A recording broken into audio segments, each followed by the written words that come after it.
Nice, man. You got the legit setup. Yeah. I mean, I see a lot of people who do like interviews and stuff. Yeah. Who do interviews and like they have like the little lav mics Yeah. where like they do an interview, and that is a much easier and a little bit more convenient. But I wanted to do a podcast where it's more like this, more set up, Right. like a studio, Yeah. but it can be anywhere, Dope. right? So Portable studio. a portable studio, yeah. Yeah. And especially here in Tulum, there's so many beautiful places you can go to and scenery. So I wanted, most podcasts are in a studio and the sound is controlled, the lighting is controlled. So, but with this, it's more. You've seen my stories. I'm in Matcha Mama yesterday. I'm in the vegan food truck, or I'm on a beach and or planning to maybe go to a cenote, and we were gonna do it at Holistika. Like it could be anywhere, Right. But it's a podcast where you actually have microphones and you're set up with the whole classic feel, Right. but the environment is different. Yeah. The And the sound is way better. Yeah. I've recorded podcasts here with different people. I even recorded one on a cell phone that we just passed back and forth. And obviously the audio quality is not that good, but yeah. I mean, the message is there. Yeah, exactly. That's the most important part. Right. But I like this because I was in the beach the other day with, I don't know if you know Ali. Yeah. Ali, Alligator. Yeah. Uh-huh. I did a podcast. It was my second podcast, and we were on the beach and Selena. And that day in the morning, it was so windy, super windy, and then I was like, oh, and I was hearing the audio, and I was like, oh, and luckily I found this filter that you can't hear anything. You could it's a noise gate or something. Noise right? gate, yeah. And I was just like, this is heaven. It's a game changer. It's just like, yeah, it was so great. Yeah. But it's also good to have like these mics that record high quality audio, and it's super fast. Mm-hmm. Yeah. So yeah, we're here in. Is this the La Valletta, or is this? I guess it's considered La Valletta. Yeah. Okay. Yeah, La Valletta, Holistika area. Okay. Yeah, I think this whole area is gonna be called a new thing, no? Or like the beach road going down. Maybe. I don't know. Yeah. I don't know. So cool. So we're here. Can you tell us about yourself and what do you do? What's your name and what's your the whole thing? So let's dive in. My name is Alex. My Instagram and kind of not my alter ego, but the persona that sometimes I live through is the Yoga General. Ooh. And really, I didn't salute you when you got here. and the idea is there's this old paradigm of a war and what a general does and fighting and violence, and there's this new paradigm that I believe we're shifting into where we're fighting a battle because there is a battle on our consciousness and there's a battle on spirituality, a battle on our health, and we need an army to fight back. And we don't fight with closed fists or weapons. We fight with love, acceptance. We fight with realizing that there's a different way to do things, and that's really the mission that I've been on in the past 10 years. I've been teaching yoga, and more recently I've been leading breathwork ceremonies. I do soul coaching, some manifestation work, and really I just help people realize that there's a different way. That's awesome. Yeah, you kind of sound a little bit like you ever seen Fight Club, like Tyler Durden, when he's like, our war is a spiritual war. Yeah. There's actually a quote that I just saw recently from Fight Club. I don't remember it, but it like super resonated with me, so I need to go back. It's been a while since I've seen it. Yeah, so in a sense, you're a general, but kind of a general for peace, maybe, or is that kind of the idea? Yeah, I'm working to lead a battle. And, for me, I've fought. I think the biggest battle that we're fighting is first, it's with our own egos, right? It's within ourselves. That's the biggest obstacle. That's the biggest mountain that we have to climb. And that for me was a big battle in my teens and early 20s, is conquering this ego that had so much control over me. It had such a grip on me, and it really kept me from living a life that was passionate and purposeful. I thought that I had to look good for other people. I thought that I had to, like, the way I would rise is by putting others down. And now I'm really living a life that's like, just that life is flipped on its head. And I'm seeing how beautiful life can be when you collaborate rather than compete. Yeah. Actually, I was just talking about that yesterday on the beach, because this guy wanted to do some videos for his music. And one of my friends was like, yeah, you should get, a few videographers to compete, and whoever does the best video. And it's like, yeah, but like you can also just do a collaboration where you're feeding off each other, and instead of just competing with each other. Right. And I think competition can be beautiful too. So this is a big thing with me. Like I've been doing more men's work recently, and Yeah, I'd seen that they have like a men's meetup thing, right? yeah, there's different groups in Tulum. I've been doing it kind of a smaller group on Mondays, and it's been really powerful because my relationship with men most of my life has been this like unconscious competition, and it was like I gotta win, or I have to prove my worth and my value and my strength. And you know, I played sports my whole life. I was always an athlete, so that was what we were taught. Like you got to beat out the other people. Yeah. And I don't think competition is a bad thing, right? Yoga for a while taught me like, oh, no competition, no competition. But what I'm realizing is that competition can be beautiful, but it has to be conscious competition. Conscious competition, CC. Okay, I like that. Yeah. Yeah, I also heard that, you know, a good way to compete is the best competition is with yourself. 100%. You know, and I definitely think that's good because when a lot of us are competitive, right? We want to, you know, strive to be the best, and the best, not the best way, but a good way to do that is to see how other people are doing it and to test yourself. Because if it's just you trying to do something, and yeah, you're going to better yourself, but without another perspective, to see how someone else does it and to see where you're at, to gauge at what level you're at. I guess it's a good gauge when you're competing against someone else or you're in a group. For sure. And I think a big thing with conscious competition is to realize, this is like a expression, but all ships rise with a high tide. Right. So you are a product of your environment, and you can only be as good as your environment allows, like the space that it holds for you.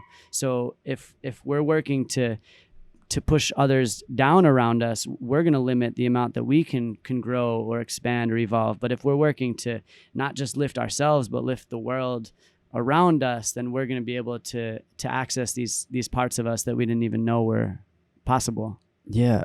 How does one start with that?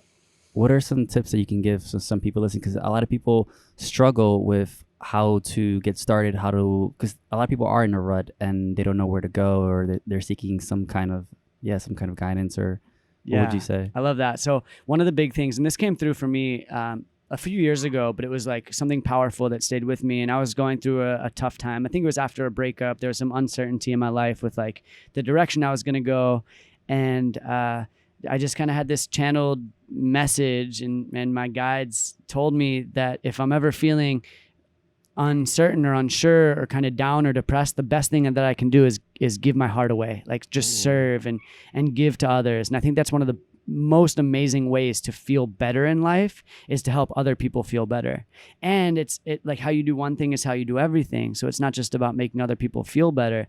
The best way to live a life of your dreams is to help other people reach their dreams. So I think that's a really big one. And realizing too, and this is the yoga teaching, is that we're all connected. We're all one. And like, we might have a little bit of a different information and background, but when we strip back the layers, when we peel back all the ego and all that armor that we've put on, we realize that we really are the same. And when you can see you in everybody else around you, all you're going to want to do is help and uplift. That is true. Yeah. Because if you want to, usually we want to help ourselves, right? And it seems kind of selfish, but when you see yourself in other people, you start realizing, hey, no, I want to help them because they're a part of me. So the better that other people are, the stronger I am. The better we are as a community, right? That the better lives that we're gonna live. Yeah, 100%. Have you ever heard of the Ubuntu philosophy? Ubuntu? No, what's that? So there's this African tribe, and it's really been taken much further. There's it's philosophies that different corporations kind of accept or use. And it really means, I think the word translates to something like, I am who I am because of who we are all together. I am who I am because of who we are all together. Yeah. That resonates with me a lot. Yeah. I like that because I'm all about community. I'm all about building strong communities, because for me, a lot of people, what they want to do, what they feel is that they see so much woes in the world, they see so many troubles, and what they want to do is they want to fix the world. They want to make the world a better place. And for me, I've looked at history, and throughout history, no one has ever been able to fix the entire world.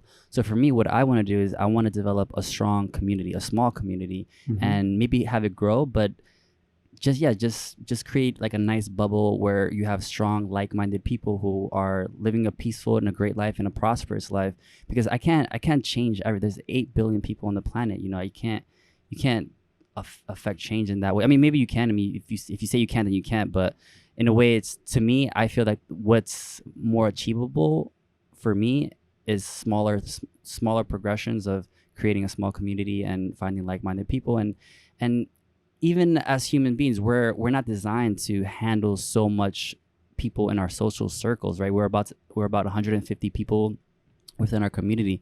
So when we start trying to handle even, a million or a billion people in our circle, it's a lot. Yeah, 100%. And I love that too. And we need community. That's such an important thing. And we're in this place in our world where, especially with social media, where it can feel like we're connected to so many people because there is connection there, but it's all surface level. And that's what we're missing. Like when I hear community from you, yeah, I want community too, but I want community where there's depth and there's vulnerability and there's real connection, 100%. Not this artificial, like, I'm going to show you just the highlights of my life and that's all I want you to see. The rest I'm hiding. That's not what community is. And we live in a world right now where most people don't even know their neighbors. They don't even know the people that are living, 50 feet from their front door. Agreed. And that's the system that needs to change. And I think the more that we, like you said, the more we can build small communities, whether we're in the same community or we're building our own or we're just a part of our own, we're going to show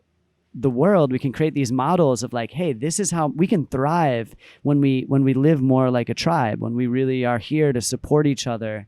And yeah, when we can just be open and vulnerable. Yeah. And that's also kind of what I like about Tulum, in a sense, where it's a city, but it also feels like a small place. And it feels kind of big when you get here and you're just like, oh my God, where to go? And they have the beach and the town and these different neighborhoods.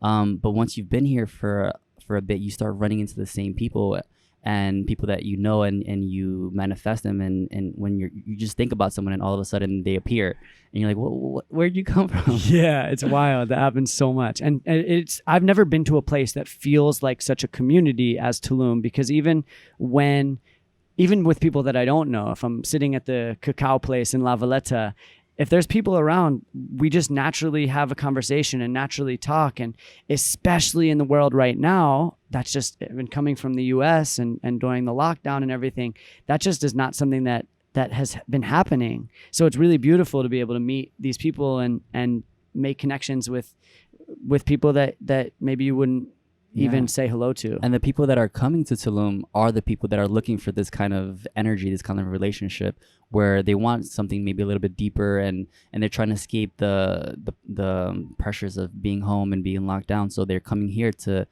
with that same mindset of like, hey, no, I want to connect with you. I don't want to be locked away. I want to have real human moments with you, real human experiences. I love that. I think one thing that just came through for me, because I realized that there's kind of two groups of people that are attracted to Tulum. And there's one group that's usually on like a spiritual path and a lot of yoga and meditation and connection and spirituality and all that. And then there's another group that comes to Tulum that is here to party a lot, and a lot of these DJ parties, and maybe it's a great place it's because it's so beautiful here. Right. So a great place to take some photos for Instagram. And there's kind of these two groups. But what I thought that there was a divide there, but actually I think that no matter what side you're on, everyone's coming here for more connection. Whether you're coming here to party for a weekend and see some DJs and go to a cenote till 7 a.m., or you're here to do a yoga retreat, like everyone is looking for more connection. Yeah, they're looking for actual real human moments, real experiences, whether it's through, because music is also fun as well. 100%. Yeah, not to say that one is better than the other, but it just depends what you're looking for. And if you're here for yoga or for a healing space, because Tulum is a healing space where a lot of people do come here.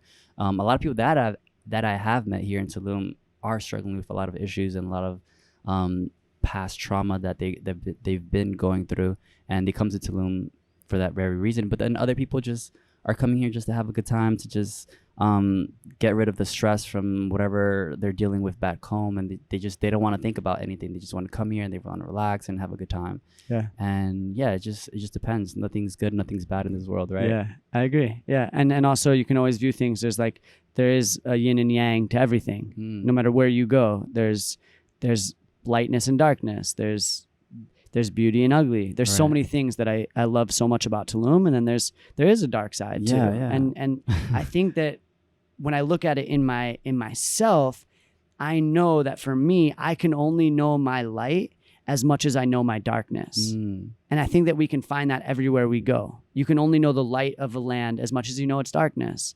You can only know the light of another person as much as you know its darkness. And that's another thing about vulnerability, is like being able to be open and show and see all sides without judging, without saying that this is good and this is bad, or, you know, we need to avoid this and have that. It's like, it's all okay. Yeah, it's all one. It's all a balance, right? The yin and the yang. It's like you can't experience really cold without the hot. You can't know where you're at, and you can't know what's really good for you if you haven't experienced the bad part. If you just think everything is good, you keep looking, searching what's good, and you're gonna keep going. But you need that balance to bring you back. Yeah, most people's spiritual awakenings, they happen when they go through, you can call it like the dark night of the soul. You know, it's like when you hit rock bottom, you realize, whoa, things need to change, and that's a lot of people's spiritual awakenings. Right. When they go through that moment, they're like, this is not how I'm trying to live my life. And, you know, and there's also a lot of people where it's like ignorance is bliss. So if you don't even look deeply into things, if you don't have this level of awareness, then you might not even notice. Like you said, that a lot of people have these traumas to heal, and it takes a certain level of awareness to even realize, like, whoa, there's some stuff here that I need to work with or work on. Like, I can't avoid it anymore. And yeah, the first step is admitting you have an issue and a problem, right? Yeah. If you can do that, then you're like on the right path.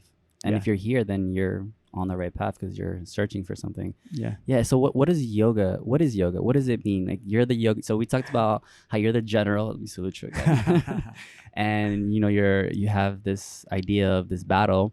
But on the other side, what does yoga mean to you? Or what's your definition? Yeah, so I think the first thing, that's one of the biggest misconceptions of yoga, is that it's just a practice that you do on the mat. That's a really small part of what yoga is. Yoga really is a way to live your life. It's a holistic way of being. So I think it really has to do with everything, of the way you think about life, the way you relate. A great word for yoga, a great way to define it simply, is relationship.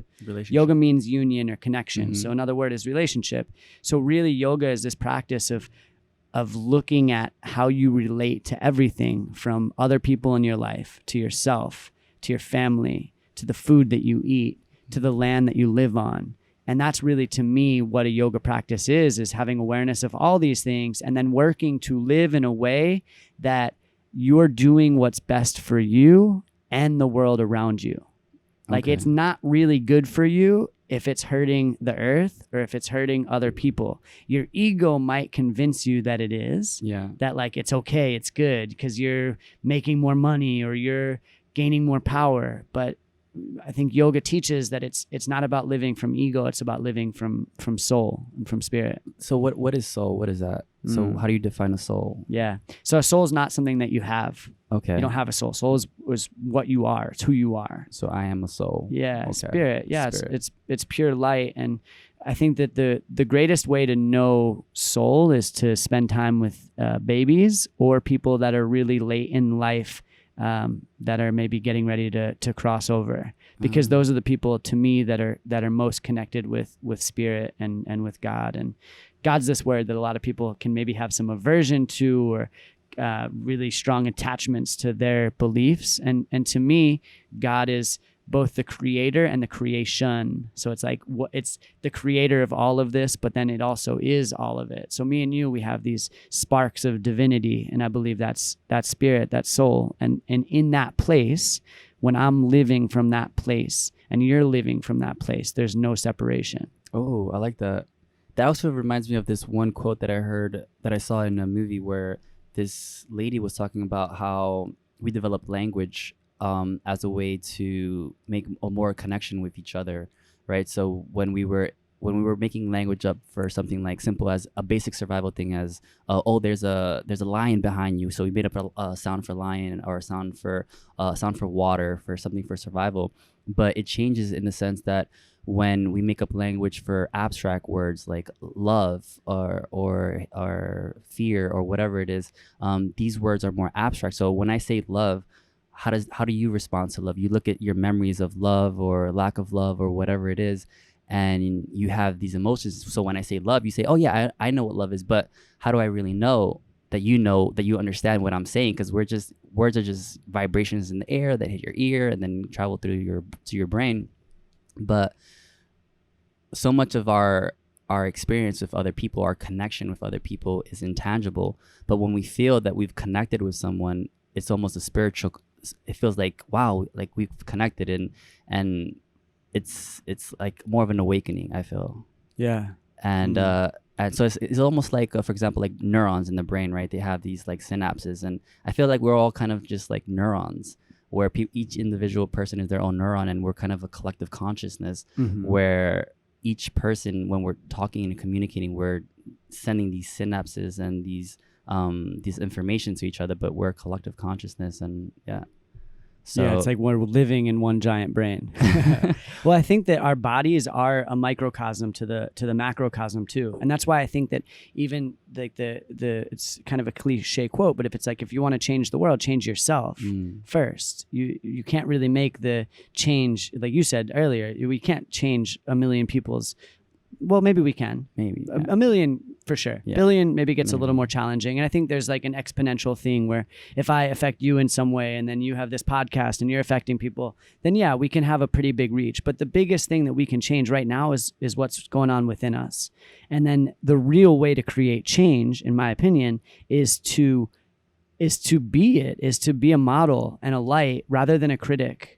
Right? Rather than a judge. Because we do that a lot. And there's a lot of people I know that even in the spiritual world, we kind of have this expression, the spiritual ego, where we say like, oh, you should do this or you should do that instead of modeling it. So there's like a lot of judgment there. And I catch myself in it too, where I sometimes fall into that spiritual ego, where maybe I have some friends from my childhood that are living just a very different way. And sometimes I do look at it as like, oh, that's not the right way to live. But when I do that, I fall right into the ego, and I'm out of it. Like I'm not in spirit, because I think that spirit, you said like, what is soul? I think when I'm living from spirit, when I'm living inspired, same word, in spirit, inspired. Right. When I'm living inspired or in spirit, my awareness, I'm looking through a lens of love and acceptance. Because I realize, and I've seen this in my life too, that even the most challenging things, even the hardest times in my life, they happen for me. They've been gifts. When I'm in ego, I'm like, no, fuck that. Like, this is not okay. This is not how it's supposed to be. I hate suffering. But when I look through the lens of soul, I can look at suffering even through the lens of love, because I realize that suffering consciously is the tool to awaken. Right. So when the ego, you're looking at as if it's happening to you.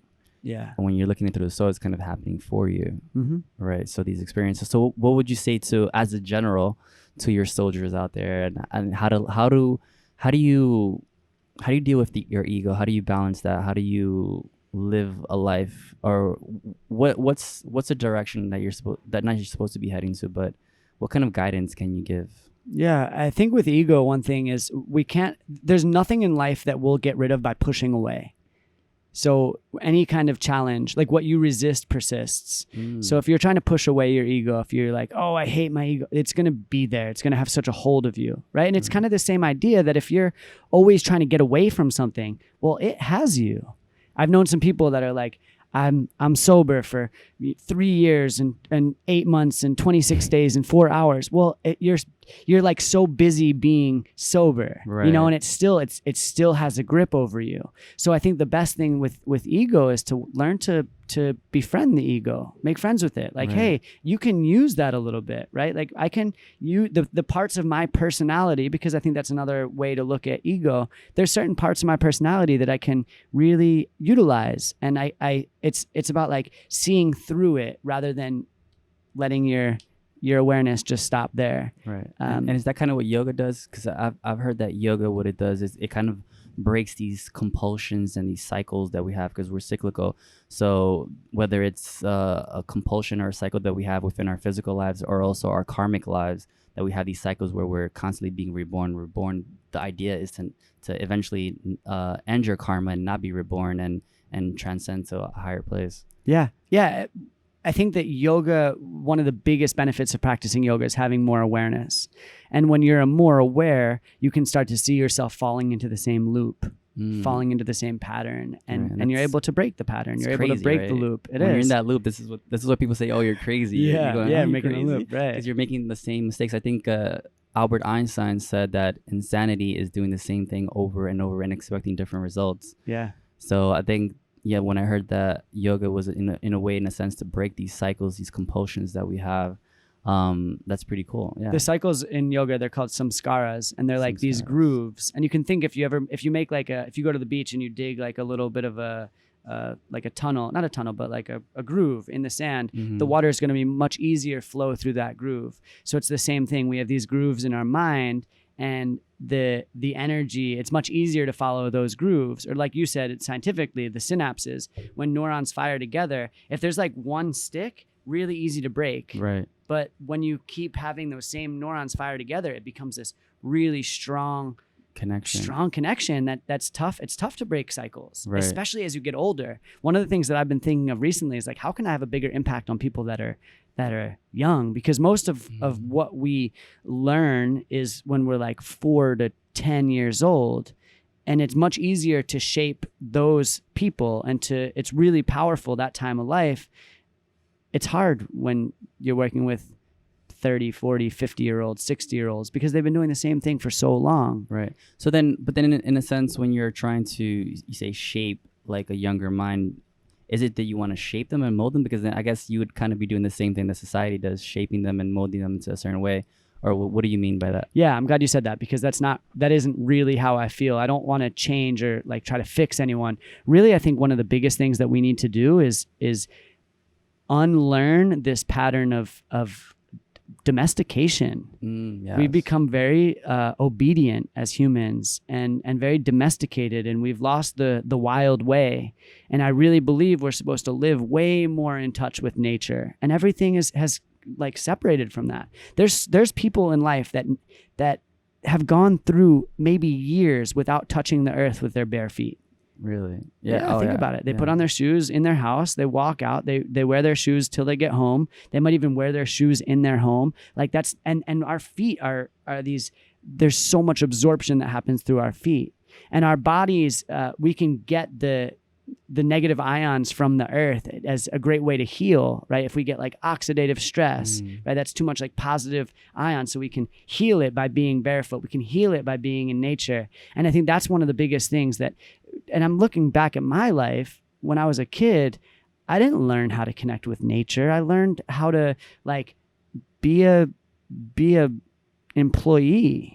Yeah, they teach you how to be a factory worker basically in school. The whole idea of like standard education is based off the factory line and having us trained in that way to be factory workers. Yeah, in a sense, yeah, where like we're well, also to even the idea, not the idea, but the phrasing. We raise kids. It's like you said, we're being domesticated like cattle. We're raising children. It's like, well, you're not supposed to be raising children. You're supposed to be, well, in my opinion, I don't know what you're supposed to be doing, but I think the best way is to foster a loving and nurturing foundation so that kids can just be themselves. They don't have to be anything.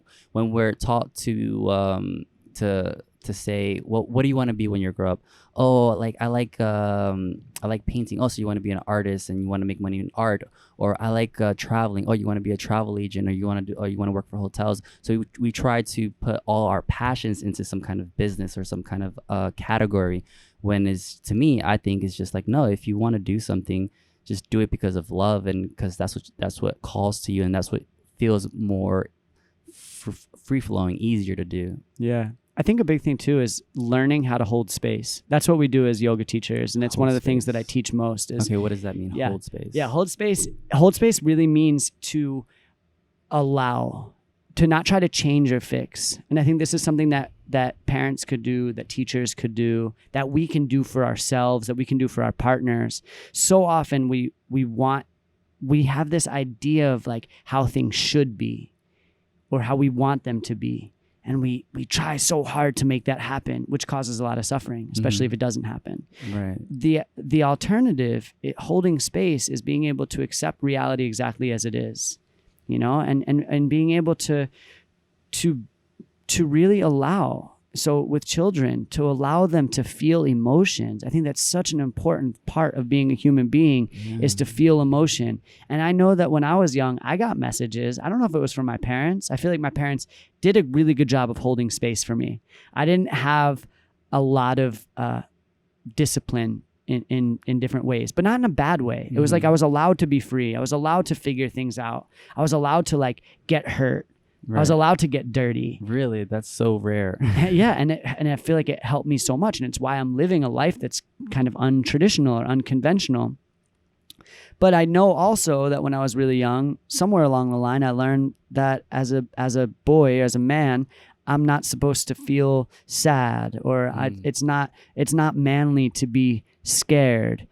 And then there are all these emotions, these parts of me, these parts of being human, just got locked away. And it was like, nope, not allowed to feel that. Yeah. Nope, that's a problem. And then I'm not really living in my truth because I'm trying to pretend or to change. Or to conform to what society thinks a man or a woman or whatever role we're defined to be is. So yeah, like you're saying, if you're a man, you're supposed to not show emotion and not show these things. But is that so? Holding space is basically not having any more attachment to certain things. Or when you say holding space, what can you explain that a little bit more? Because I like that idea. Yeah, to me, it's allowing things to be as they are. Okay. So creating a container, and I think that's actually what the masculine, my understanding of masculine and feminine, and we have both, right? So just because we're men doesn't mean we're masculine or feminine. We're both. We have both. The masculine is this container,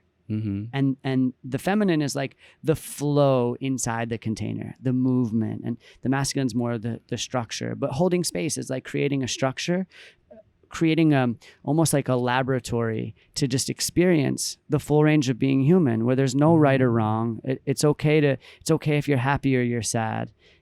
I like that. Sometimes it's easiest to understand things in the opposite. And what I'd say is not holding space, and I'm going to relate this as a yoga teacher, is for yoga teachers to say positive vibes only.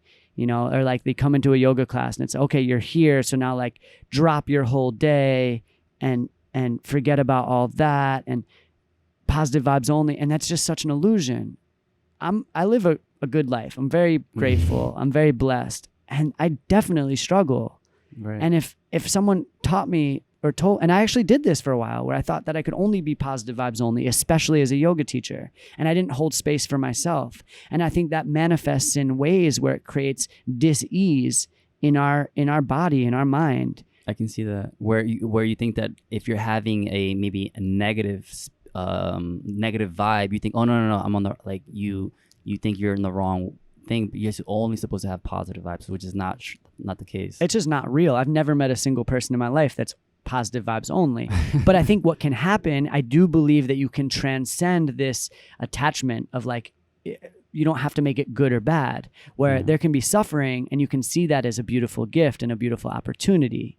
Right. So that's an example of like, you can have this, eventually you can transcend suffering, where even when you're in the midst of it, even when the storm is here, you're able to be present with it because you know it's not going to last forever. You know it's happening for you. There's something to grow. There's something to expand from. Yesterday, I woke up with like the worst stiff neck of my life, and a few patterns I want to talk about that we've been discussing, I believe, are what caused it.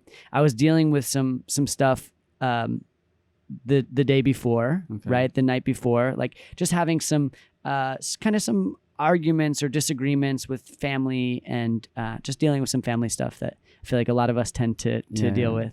And instead of allowing myself to really do like the process of feeling the emotion, maybe that's journaling. I have different processes: breath work, journaling, talking to someone, like all are really valuable. But I didn't really do any of that because it was late and I was tired and I was teaching a yoga class, early the next morning. So I went to sleep, but I could feel that I wasn't grounded. I could feel that there was agitation. I could feel it in my chest. Like my breath wasn't as deep. And I woke up with a crazy stiff neck. And I really believe that it was this, like, it manifest, like what I wasn't allowing myself to feel, it manifested in that way. Do you also feel, I mean, I think a lot of people when they see maybe a yoga instructor or someone who does yoga all the time, that their life is perfect and things like that. So when you say something like, oh, you woke up with a stiff neck and you also have issues, just because you practice yoga a lot and you're aware of where you're at, doesn't mean that you're not gonna have these problems that arise. Yeah, 100%. And I'll say, like, what yoga helped me with, because this was a big storm that I was facing, right? Like a metaphorical storm. What it helped me with was, instead of immediately trying to numb it, I didn't wake up and just like take Tylenol or take Advil, which probably would have helped a lot. Right. But I was like, you know what? Life is teaching me something. Let me sit in it for a little bit. So I stayed in bed for first couple hours of my day, just like laying flat. I also put a little video on social media because I wanted to show like some vulnerability, and it helped me realize that I need to learn, but there's an opportunity to learn, to express, and to go through a process. If I'm not feeling so good at night, to do something so that I can go to bed in a rested state. Because I do believe, like, I take radical responsibility for my life, and I believe that there was some pattern or something that I thought, said, or did that created this stiff neck and this issue. I love how you approach that, because a lot of us, what we would do is we would go to the pharmacy. We'd have an issue, a symptom would arise. We'd go to the pharmacy, look for some kind of pharmaceutical drug to alleviate not the actual problem, but just the pain, the symptom or the feeling of it. But the problem is still there. So what a lot of us do, and especially in Western society, is that we go and we try to tackle the symptoms. But what you did is so beautiful, that you stood there and you said, what's the root cause? The issue is not my neck. The issue is not what I'm suffering right now. The issue is that there's something more underlying, and you try to look deeper at the situation, which is amazing. Yeah, and it could be too, when these things happen, sometimes it's just life telling you to slow down. Maybe I just needed to chill and spend a couple hours in bed and have a slow morning, and my neck hurt throughout the day, but it's definitely better today. And right. And it's just allowing myself to be with the storm. There's a story, I actually told this in yoga last night. I was kind of inspired by this, but there's a story of this guy who helps a farmer. Farmer needs help, and this helping hand, he says, yeah, I have all this experience. I'm a strong man. I can help you so much. I just want to tell you though that I sleep through storms. And the farmer's kind of like, okay, don't really know what that means, but like, you're hired, let's do it. And after a couple months, farmer's doing incredible, or the helping hand's doing incredible work. And then there's one night where this big storm is coming, and a lot of work has to be done on a farm. When the storm comes, the animals have to be put in the stables, and the equipment has to be put away. And the farmer goes to the guest house and knocks on the door, and the helping hand is literally sleeping. And he's like, sleeps through storms. Like, this is what he was talking about. He warned me. And the farmer's getting really agitated and he's like banging on the door. And then he goes and he's like, I have to do it myself. And he runs to the field where the animals are, and the animals are all put in the stable. And he runs to the field where all the tractors and plows are, and they're all put away.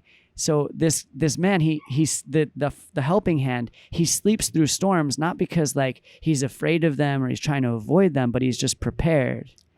And I think that's a big part of what the yoga practice does in life is like, yesterday there was a storm, but it didn't like really mess me up. I wasn't in a lot of resistance. So like there was a lot of discomfort, but I wouldn't necessarily say there was a lot of suffering, because I wasn't trying to change my experience. I was like, hey, here I am. That's holding space. I was holding space for myself to be uncomfortable. And the reason I could do that is because I know that discomfort and growth are the same sensation. Yeah. I think that's why we go to the gym, why we work out, right? Because without that pain, without that discomfort, we're not going to grow. Your muscles, literally, how you build muscle is by tearing it, right? Like your muscle fibers break and then grow back stronger. Right.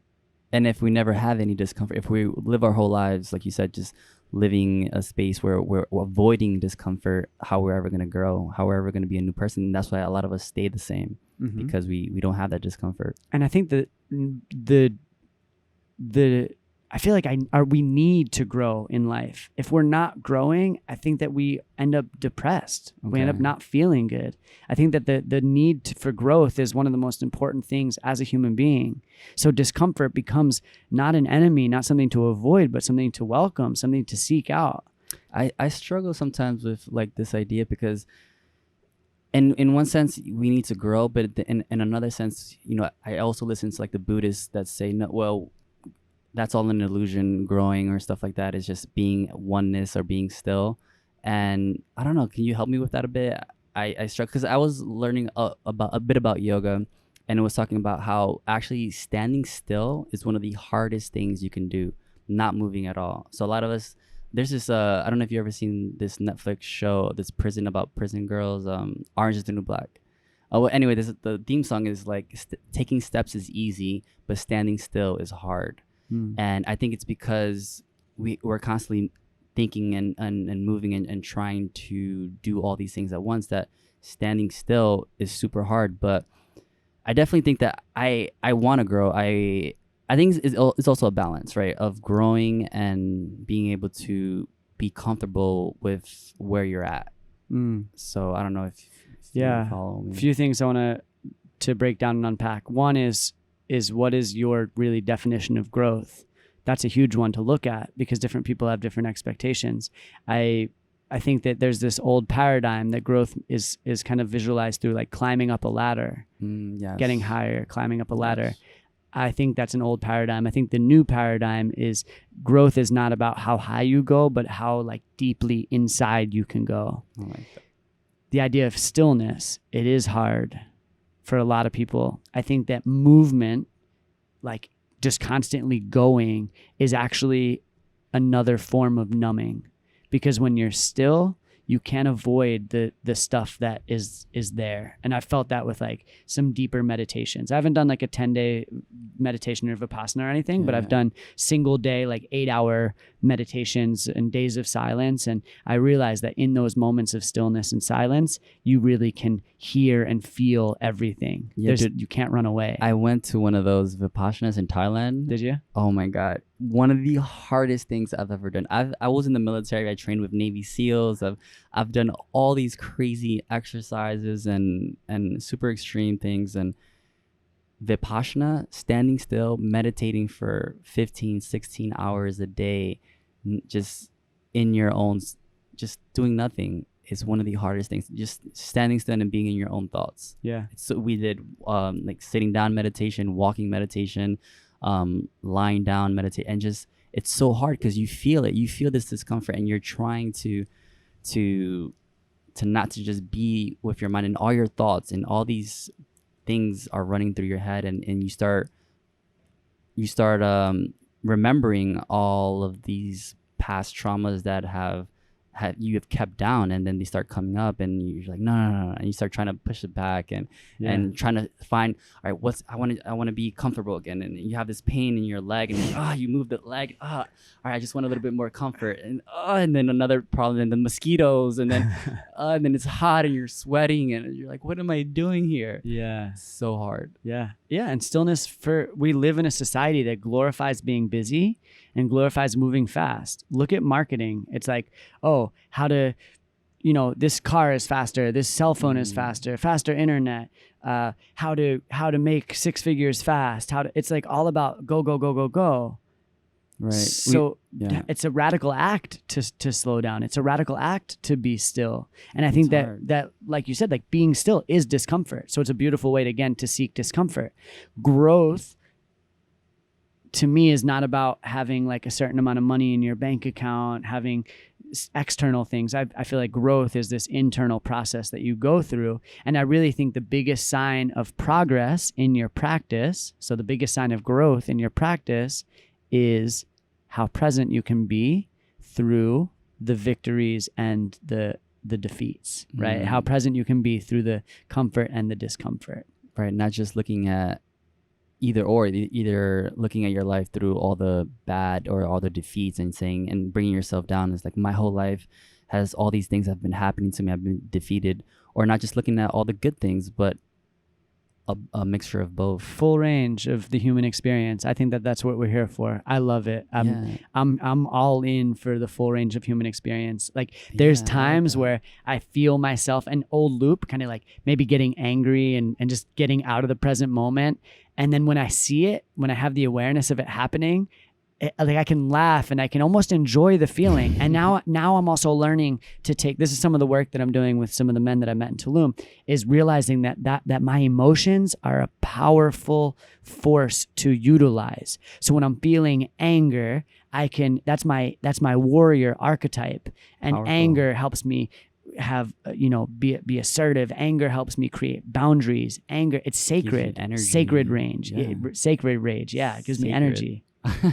Sacred rage. It's just how you channel it. I mean, some people can channel anger and do something that's horrible, or they can channel anger and maybe go and work out and use it and build muscle, and or maybe do something powerful with it and create boundaries and say, hey, this is my space, this is my area. And I believe it's the same thing with sadness and with fear. There's ways to alchemize those things into so it's not that there's good or bad emotions. Right.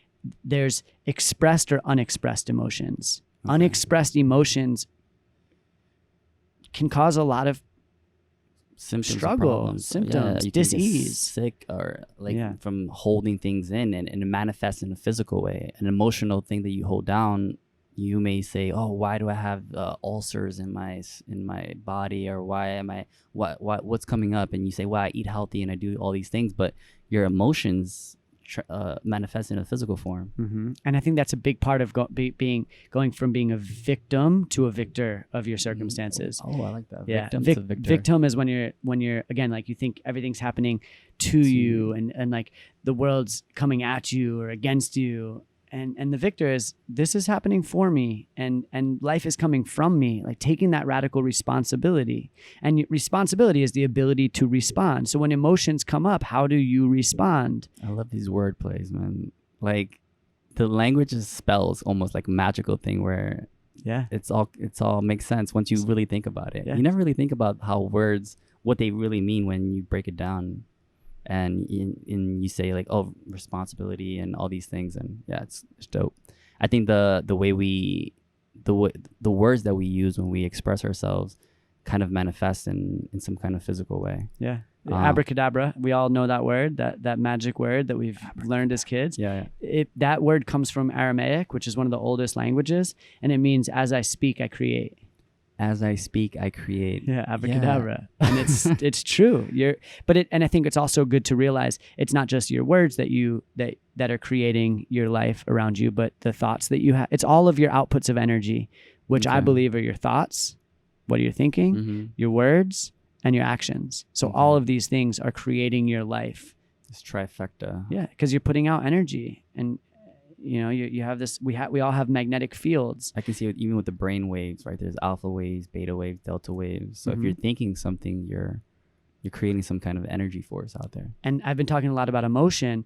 Your heart actually is like, I've heard different numerical values, and you can look it up, but something like 60 to 300 times stronger than the brain, like more electric, more magnetic. Okay. So when we're creating in our life, again, here's the old paradigm of like, it's all about your positive thoughts and positive thinking. If you have positive thoughts, but your heart is in a low vibrational state, like if you feel a lot of shame and fear, but you're trying to think your way out of it, those thoughts never get past your brainstem. They just stay up in your head. That doesn't do anything. But when you can have your heart-brain coherence, this is like some Dr. Joe Dispenza work, when you can get your heart in an elevated state and your thoughts are on the same wavelength, then it goes through your whole body. You embody these feelings of power, of love, of peace, of prosperity. So it's more than thinking about your brain waves or the thought waves that you have. It's more about raising your vibrational state in your heart. Right. And the best way to do it, the easiest way to do it, not easy necessarily, but simplest way to do it is gratitude. Gratitude. What do you mean by gratitude? Just in every moment practicing gratitude. We hear a lot about unconditional love in our life, like that's what we're after. So something that I practice and I teach is unconditional gratitude. So when you are struggling, like in those moments when you wake up and your neck is so stiff and you can't move, can you find something to be grateful for? Can you find multiple things to be grateful for? So I really work in as much as I can, and it's a practice, like everything. Of course I fall out, I'm a human being, but I work as much as I can to practice gratitude. Nice. And for the little things, practice gratitude that I'm able to take a deep breath. And there's been times in my life that I wasn't able to take a deep breath. You know, I had surgery like 4 years ago, and when you have surgery, and I guess when you get put under, that you use a ventilator for your lungs. Mm-hmm. So your lung, like half of your alveoli, half of your lung capacity is like weakened. I couldn't take a deep breath for like a month, like a real deep breath. And I'm more conscious of it probably because I'm a yogi and breath worker. Yeah. But it made me so grateful for the ability to take a deep breath. And That's here's awesome. a good example of how like the challenges in life actually can help you. Because Right. if I didn't ever experience not taking a deep breath, it probably wouldn't be, I would take it for granted, like a lot of other things. Yeah. I actually heard Jim Carrey say something about this where he's like, we place a lot of value on things, on these external things that we buy for or we do, but the things that come free, we place no value on. But the things that are free, like our body, our life, our heart, our ability to breathe, are priceless, have no value, are worth so much more than something you can replace, right? But we don't place any value on being able to breathe, or our body or our mind, because it's given to us. Right. Things that are given to us, we place very little value. We take on. for granted usually until something happens where we maybe like lose it, you Right. know? And so I've been diagnosed with a couple autoimmune diseases when I was in my early 20s. And that's really a big part of getting on my healing journey. So I was diagnosed with Crohn's when I was like 21, right after college. That's intestinal inflammation.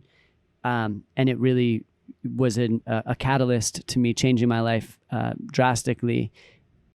But it really helped me realize, like, whoa, I take good health for granted so much. I took it for granted my whole life. Even like having an eye. I've heard this expression, like we have eyes. Mm-hmm. Would you sell one of your eyes for like even like $5 million? Would you be okay with having one eye? $1 billion. Right. I would sell You're one eye. you're a billionaire. No. If you feel, you know, like No. because of that, because you wouldn't sell your eye for $1 million or $1 billion, like you are actually a billionaire. You are so rich right now. I never thought of and it's it. a beautiful thing to realize, Wow. like, that we have these gifts. I've never thought of it like that. That's actually really amazing. Yeah. Wow, I'm a billionaire. You are. Yeah, we are. And then also here's like manifestation. Here's where that energetic output, the more that you radiate these vibrations of being a billionaire, and it doesn't Right. necessarily have to be, but Yeah, billionaire yeah. is not like a financial It's thing value. necessarily. Yeah. But the more you realize how much you have, how rich you already are, that's how you magnetize it in. That's how it comes to you. Wow, that's really good. I like that. I'm gonna use this one actually. Yeah, because I have 2 eyes. I'm actually a 2-time billionaire. Yeah. Yeah. No, but actually that's a really good point. I mean, we place little value on what we have and the priceless things to us. Yeah. That's amazing. Yeah. I mean, your eyes and your heart and your legs and your mind, your brain, and whatever also natural talents that you have that you're capable of doing, whether it's maybe you're an artist and you make great art, or whether you're a photographer, or whether you're great at business or great at communicating, these skills have a high value, and we tend to not place value on these things. We just think, no, I'm not good enough. I still need to work at it. But what you can do has a lot of value. Yeah. And we're already so abundant. We're already so abundant and so like powerful and successful exactly as we are in this moment. Right. Yeah. In this moment, you are the best version of yourself, and it's always a way to improve. But I mean, it's just a process, whether you decide to or not to. Yeah. And we don't improve through being in lack. So if you think like, oh, well, I'm not feeling good about my bank account, or I don't have like, you know, I don't have a significant other in my life, so I'm not like complete. If you're in that place of lack, you'll continue to magnetize lack. So the best way to attract a partner or more money into your life is to realize the partnerships that you already have, realize the relationship that you already have. And most of it is by doing the inner work.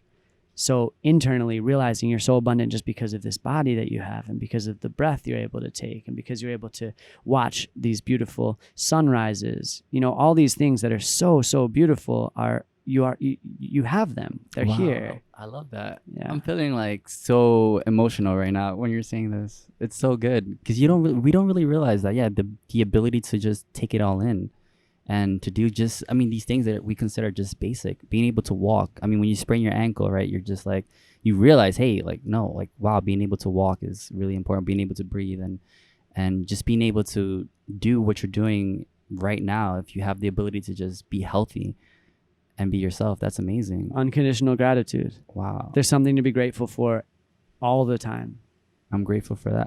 Yeah. Even when we're like really suffering, like even when we just got a diagnosis or we just lost a loved one, there's still something to be grateful for. Even for that information, even to be able to have that, it's still a beautiful thing because it's sad that, you may lose somebody, or it's sad that you receive this information, but you can also just change the story and say, no, well, now I have something to do, to have something to work for. I can appreciate things more. Yeah. If you just got a diagnosis, boom, your healing journey starts today. Yeah, exactly. Right, exactly. Your healing journey starts when you hear that. And, it's the change, because I personally believe that nothing happens to you just by chance. Like everything you've ever experienced happens to you because you've manifested it, you've asked for it. Mm-hmm. And you may not see that. Maybe you might say, no, that's such a terrible thing to say. How can you say that? There's so many people in the world that are struggling and going through horrible times. But if you're looking at it from an outward perspective, yeah, it sucks that so many people are suffering. But from an individual level, they're going through their own personal journey. It's not our responsibility, or not in a sense our responsibility to save everybody. It's to save first yourself. To work on your own personal journey, whether it's going through a diagnosis, or whether it's losing someone, or whether it's whatever. It's your responsibility to work on yourself. Yeah. And in my coaching program, when I work with clients, I tell them from the first call, I said, I'm not here to take away your suffering. I'm not here to take away your challenges. That's definitely not what I'm going to promise you, because I believe that your promises are gifts. What I'm going to do is I'm going to help you look at things in a different way, and realize that you can look at things in a different way. Even death is a topic that is pretty taboo. Definitely. I think that there's like 75% of people in the US, there was a poll done a few years ago that feel uncomfortable talking about death, or like afraid to talk about death. And death is a big part of the work I do. And what's happened for me is when I've lost people in my life, and especially when I was like in my late teens, early 20s, I had some people close to me, young people, like people I played sports with. I had a cousin that they all died like really young, in their teens or in their early 20s. And for me, instead of like, of course it was sad because I'm not going to see these people again, but it actually was also one of my biggest inspirations. And then I learned that there's cultures that meditate on death every day. Meditate on death. Yeah. Well, how does that? So the country of Bhutan, it's like next to Nepal. Bhutan. Yeah, I've heard so many good stories about They're considered to be one of the happiest nations on earth, like all the time. I think they said they also measure their GDP based off how happy their people are. Yeah, gross national happiness is what they do. Yeah, it's amazing. And they have that, and 5 times a day built into their culture, they do a death contemplation. Really? And it's this thinking of, and it's actually some of the work that I do. I lead some death meditations. I've done some in Tulum, and it's really powerful work, and it can be triggering for a lot of people, but also super healing. And you really go through this process of realizing that like death is inevitable.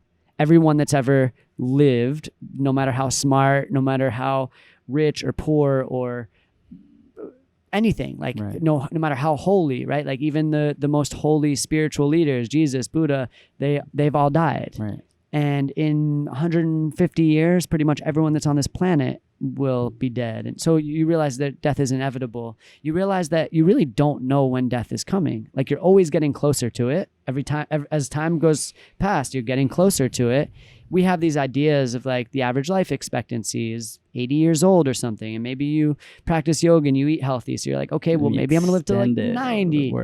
You're just extending the inevitable. But we also know really healthy people that have died early. Oh, that's a good point. I know people that have died, there's some people that die just a few months old, or when they're 10, or when they're teenagers or 20s. And it's not about how healthy you are necessarily, because there's a lot of ways that death can happen. Mm-hmm. So there's this idea like death is inevitable. The timing of death is uncertain. And then the third part is like, well, what can really help you at the time of your death? And to me, at the actual time, like when, boom, like death just happened. Now what? Doesn't matter how much money you ever had, right? None of your material possessions can help you. Doesn't your family, your friends, like they're not coming with you, right? To me, the only thing that really can help you is your spiritual practice. And that's also, that's the teaching of these death meditations. And there's very little time for spiritual practice when we look at all the other things that we have to do in the world. So it starts to one, help you realize like, wow, okay, I need to spend a little more time on my spiritual practice, on myself, on my growth, and healing some of my traumas and stuff like that. And then two, it's okay, now that you know that death is coming and it's inevitable, if you only had a year to live, what would you do in that year? Mm-hmm. What if you had 5 years to live? Like, are you gonna wait to write that book that you've talked about writing? Or are you gonna do it right now? Right. Are you gonna wait to start that company? Are you gonna wait to quit your job that's toxic if you knew you only had 5 years to go? Or would you start living your life on your terms now? So death is like one of the scariest things in life, and it's also one of the most beautiful inspirations in life. Gets you in spirit. Yeah, I think a lot of us think that we're gonna live forever. I mean, we know we're not gonna live forever, but we have this mindset where like, oh, this is forever. This is always gonna be this way, and the only constant in life is change.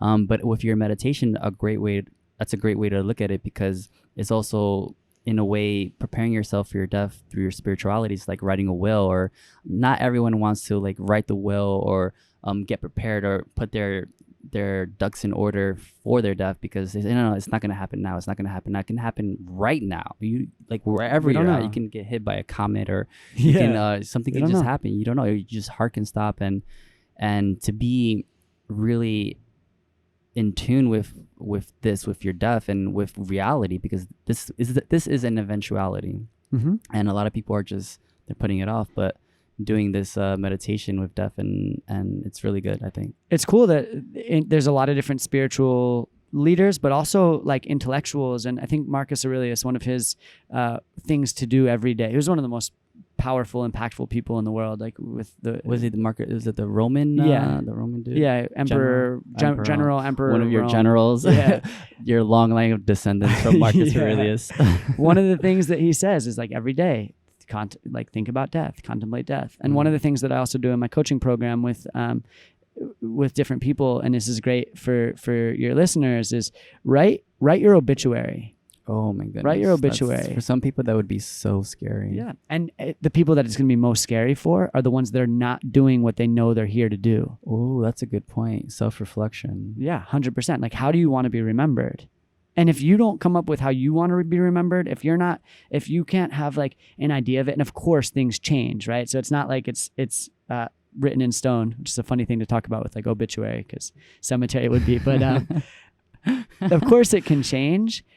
But it's also like, start to get clear right now on what you want to be remembered for, what you want to be known for. Otherwise, other people are going to kind of create that story for you. And then you're going to live other people's stories. And that's, I think, why a lot of people are unhappy. Especially, I'm like 31 years old, and I feel like people that are 25 to 35, for me, I see a lot of people that are not really fulfilled because they're living life according to someone else's plan. Right. They're not steering their own ship. Right. They're living to their parents' plan because their parents said, oh, well, you're going to be a doctor or a lawyer, or you're going to do this or that. And that's just where, okay. And here's the obedience thing. We've been trained to be obedient. So when we're told to do something or to live a certain way. I like the idea of your life is your ship, right? And if you're being told what to do, you're not the captain of your own ship. So when you try to plan where you want to be in life, you have to have a destination or a goal. Where if you just have a ship and you just turn on the ship and let the engines go, and where's it going to go? It's not even going to get out the harbor. It's just going to go and crash somewhere. Right. You have to have a vision of where you're going.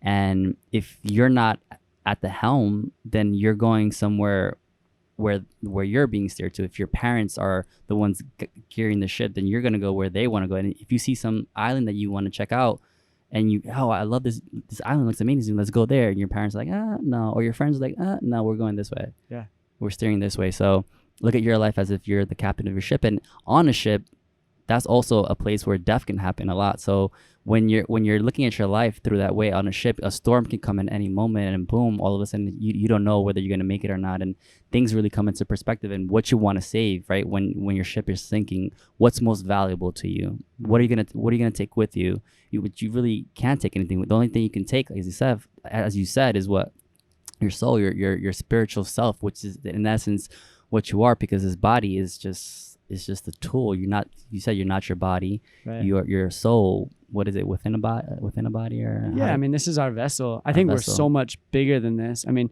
I'm in a 5'5", 130 pound body, which is a smaller body for a man, but I feel like sometimes I feel like I'm a giant in this body, because I do believe that my soul extends further than this. But this body is a beautiful vessel, man. It's wow. a vessel. What with the things that we get to experience by being in a human body, it's such a blessing. It's such a gift. Yeah, and I think we're not saying, or you're not saying, and I'm not saying that it's a restriction, it's a container. I mean, it is a container, but in essence, it's this cool device, this cool vessel that you get to have all these sensory experiences. And and what's sad about it is that we don't even get to experience 1% of what's actually capable, what's actually reality, right? I think we only see 1% of the visible spectrum, and we only hear 1% of the acoustic vibrations. And a lot of it is because the way we're trained, the way we're educated, we're desensitized to being able, or we're just bombarded with so much nonsense that our bodies are not in tune, and we're not able to be sensitive and with our emotions, as you said. So if we're even that word sensitive, for a lot of people, that's used as like a negative. It has a negative connotation for a lot of people, like, oh, you're so sensitive, and it's said in like a bad way. Sensitive is beautiful. Like, I'm working to sharpen my senses. There's a quote from the poet Yeats, Y.B. Yeats or something like that, but it's our world is full of magic things patiently waiting for our senses to grow sharper. And as you sharpen your senses, you do start to realize, like, wow, there's so much beauty around. Wow. Even just like flowers that we take for granted. I see these flowers that are on this rooftop, and I'm like, whoa, look deeply into a flower, look deeply into nature, and you start to see so many of these patterns that are just like incredible. Right. And that's also what yoga and meditation does. It helps you get away from the focus of all these like superficial society things that we've been told to believe are important to us. And when we meditate and we calm ourselves down and we focus and we say, okay, what's important? What am I feeling right now? What's going on within myself? And you open your eyes and you start saying, wow, this is beautiful. This is a beautiful space wherever you're at. Yeah. And you can focus on these little things, which actually are the most biggest and most meaningful things in our lives. Yeah. And we don't really see that, but that's amazing. I mean, I just think that, so how does one come across yoga, like your practice? Should you do yoga every day? I mean, what is doing? You said yoga is not just, doing a downward dog or doing some physical things.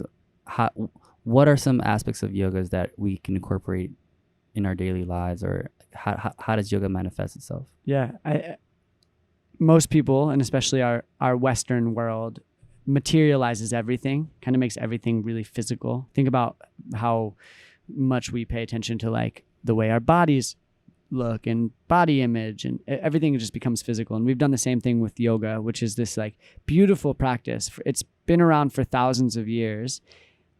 And really in the past 100 years or so, especially as yoga's come to the West, it's become all about the poses. For most of yoga's history, it wasn't a practice of doing poses. It was like a system of breath and a system of using your mind to really have a more enhanced relationship with the world around you, and to realize that you're not separate. That's really what yoga is this realizing that you are connected to the whole. So it's yoga is to yoke, to have union, and it's yoking your individual self with the collective self, and realizing like that you are a piece of everything.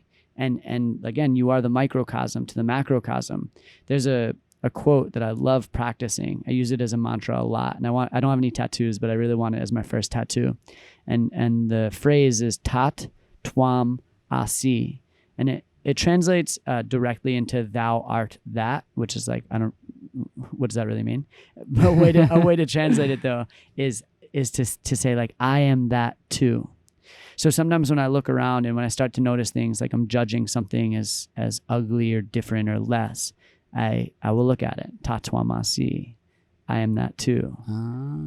The sky, the flowers, the plants, tatwamasi, I am that too. The beautiful parts of Tulum and the ugly parts. You know, I'll look at the trash and I am that too, because I've littered in my life. I've gotten mad in my life. I've stolen in my life. Maybe not a physical thing. I don't think I've stolen from a store, at least not to my memory or awareness, but I've stolen time. I've stolen people's energy. Tatwamasi. I am that too. All the good, all the bad, all the yin and all the yang. And I think that's a really big part of yoga. That's the practice to me, is seeing it. And when you really get to this point of knowing I am that too, you're going to stop hurting all of these people and these things and the land. You're going to stop abusing it because you're not going to want to abuse yourself. I like that. I really like that. That reminds me, I mean, when you said yoga is like a yoke, it reminds me of, have you ever read the short story, The Egg? Mm-mm. The Egg by Andy Wery, I think it's called. No. It's a really good, it's like a 5-minute read, but basically, I mean, you probably maybe have heard it, but this guy dies and he goes and sees his authority figure. But at the end, he realizes that every single soul on earth is you. It's a version of yourself. So when you're reincarnated maybe in the past or in the future, because time is not really linear. It's this wibbly wobbly thing. So if you're reincarnated in the past, can you bump into yourself, right? So if you're reincarnated maybe like 10 years ago into this, you know, maybe girl in China, right? That's you. That was 10 years ago, but now you're also living here, right? So there's this girl in China that's you. Whoa. And you're also here, right? Yeah. But then actually, when that person dies, they get reincarnated, and actually every single person on earth is you. Wow. We're all one soul, and the whole purpose, I won't tell you the ending, but you can read it. I love it. But it's super interesting how, actually every person, like you are me and I am you, and we're just, the reason we're separate, the reason we consider ourselves different is because you have different genetic structure, you have a different memory, you have a different experience of life. So if I was born in your body with your circumstances, with your experiences, with your genes, I would be doing the exact same thing the way you lived your life. I would have made those same decisions and made those same choices. So in essence, I mean, it makes sense that we are one soul. Yeah. And it's such a trip. And I think even like the making sense thing, because some people that are really intellectual, it's hard to understand when you start to talk about spiritual things. And I believe like my brother is an example. He's super intellectual, one of the smartest people I know, like could be on Jeopardy and just like crush it. And and really he wants to like figure everything out and make sense of everything.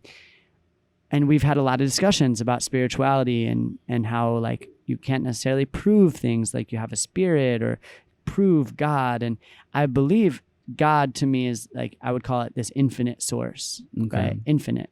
If it's infinite, we can't put it into words. We can't understand, because then we're making it finite. We can't really understand. We have this idea maybe of what infinite is, but when we start to talk about it, we can't understand it.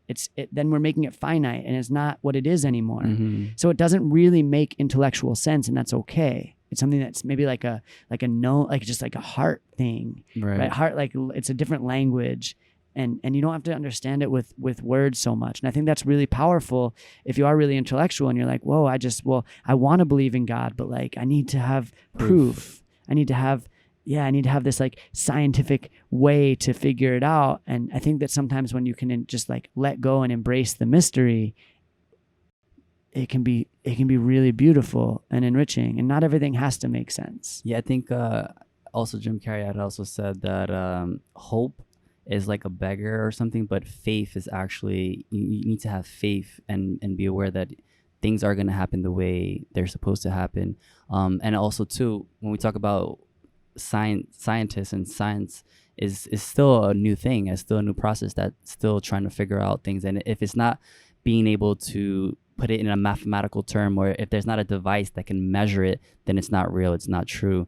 Right. And that's not the case. And also, to even from a religious side, when you're religious, you have your beliefs based off some book that you read, and that's also okay. But as a yogi, when you study yoga is a process of trying to experience it for yourself and trying to seek it for yourself. You're a seeker, right? Seeker of knowledge, and understanding that there's more to life than just the physical, or more to life than some book I read or what I was told. I'm a seeker. I'm going to seek my own truth. Yeah, I love that. And it's so often we live life through the concepts of things where we're not really present with it. And it's this idea that like, okay, if we're just kind of repeating what we heard or regurgitating information. Yeah, or even just the concept of even something like a hug. You can give someone a hug and you can be in the concept of a hug where you're just like, yeah, the hug happens, but there's not a lot of presence. Or you can be in, like for me, I want to experience everything in my life. That's my goal, to get out of the autopilot and to like fully experience. When I give someone a hug, I want to feel the warmth.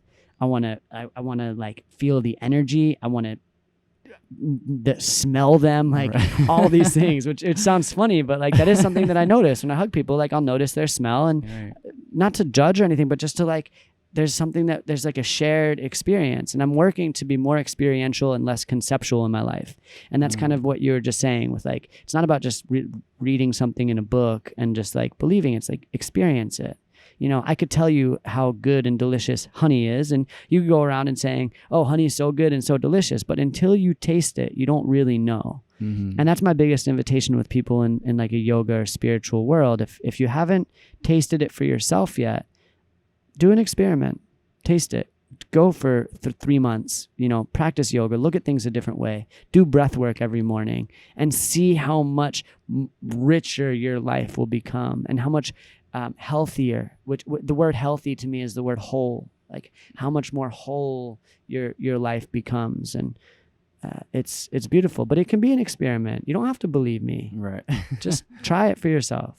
Yeah, I think a lot of people they have this fear of newness, and it's part of our evolution growing, right? I mean, if you people who have experienced new things, you can die from it, so you're not able to pass your genes. So a lot of people who survived were people who kind of just like did what was normal, what was common, and especially now where we live in a society where things are given to us, and there is really very little risk in life. So there's very little things that we can do that would actually kill us if we try something new. Yeah.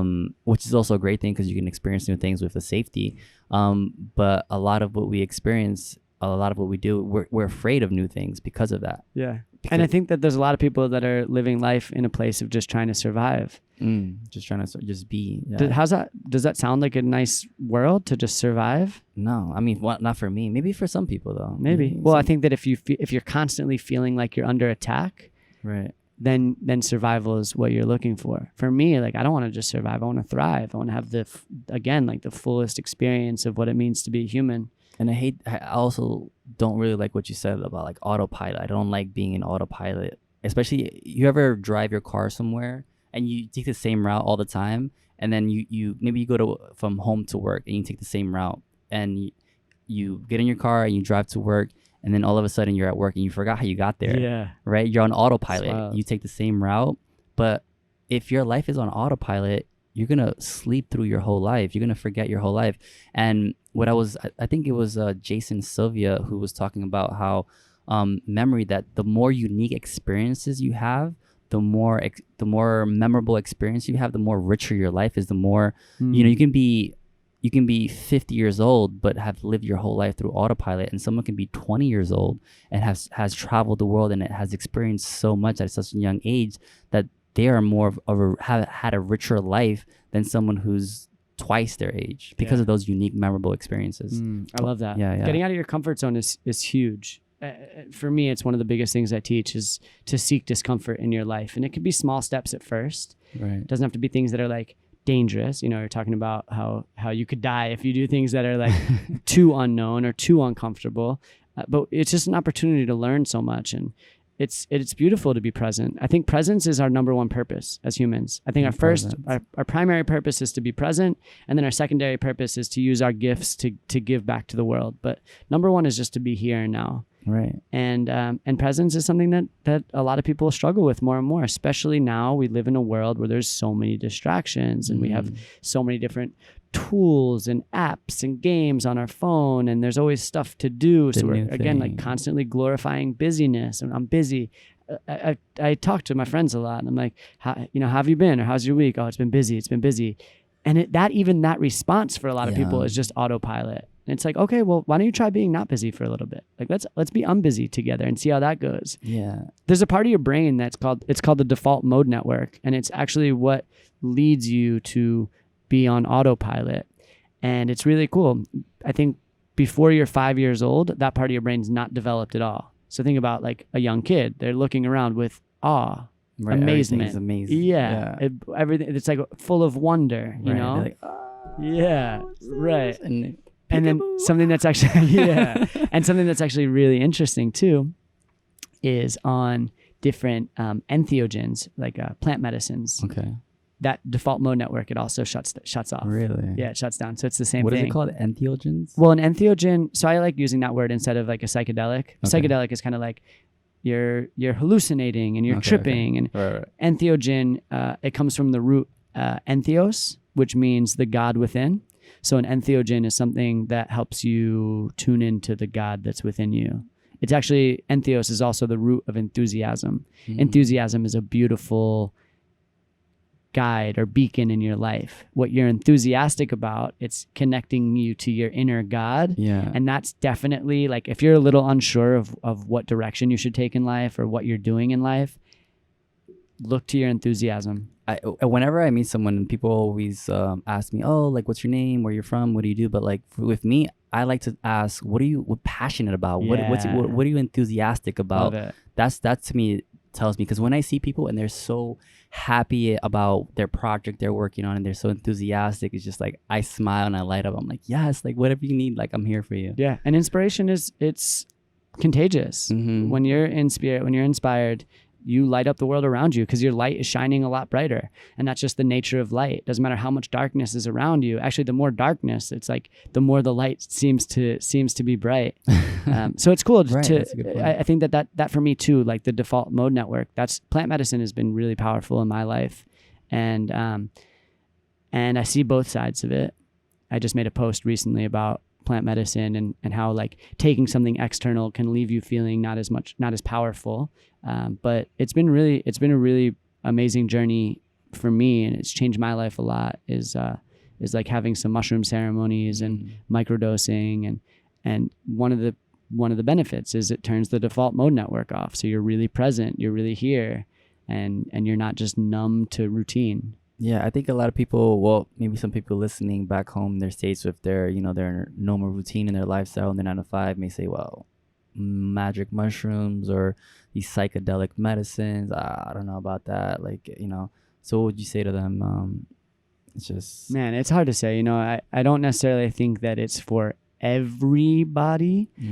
But I'm an advocate for sure, because I know the people that and there's a certain way, having a guide is really important, having the right dosage, making sure that where you're getting it from is a good source, because I believe especially those medicines, they take on the energy of where they're like what else they're being with. So I feel like if there's someone that is a mushroom supplier, but they're also like dealing cocaine, I wouldn't want that energy mixed. Hey, you want some cocaine? You want some magic mushrooms? Yeah, like nah.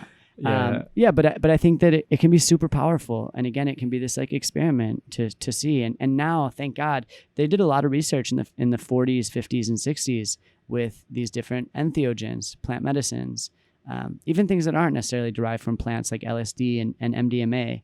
And we've taken them and made them like. And I'm saying like kind of as a society, we've made it really about recreational partying, and under a ceremonial circumstance, using it as medicine rather than like a drug to party. It's so powerful, life-changing. I mean, there's studies that have been done that show that people that have these like guided mushroom journeys that are like, big doses under supervision, that 10 months later, they say they still feel the positive benefits from it. And it's been a top 5 experience in their life.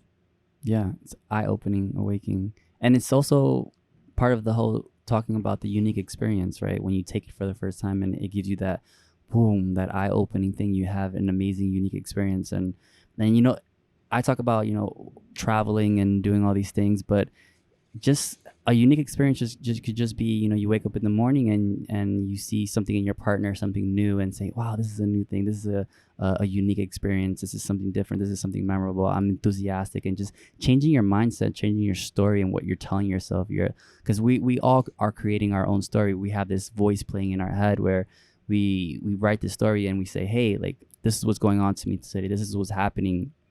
But you can easily change that, whether you're going through something bad and going through something good, not good or bad, but going through whatever, and just say, hey, like, no, like, let me look at it this way. I never thought of it this way. And you'll live a more richer and fulfilled life, I think, that way. Yeah. And I think it really comes down to presence, because presence means it's not really presence if you're looking through the eyes of past experience, right? Presence is being fully here and seeing things as they are, not as we think they should be. And here's that container again, holding space. Presence is as they are rather than how we wish it were, or how we think it should be, or how others have told us it should be. And just being able to really be with what is. And is that also what karma is? Memory, right? Karma is, or what is karma to you? Because I was told that karma is basically you have all this karma with you, this memory of your past life or your past, and you're holding on to it. And the point of it is to like let go of the past and just live in the now, in the moment, because that's all there is, the now. Yeah. Well, I think karma, my understanding is that it's like cause and effect. Okay. So karma, it's kind of like planting a seed. So kind of the energy I talked about before, every word, every thought, every action you take, it's like planting a seed.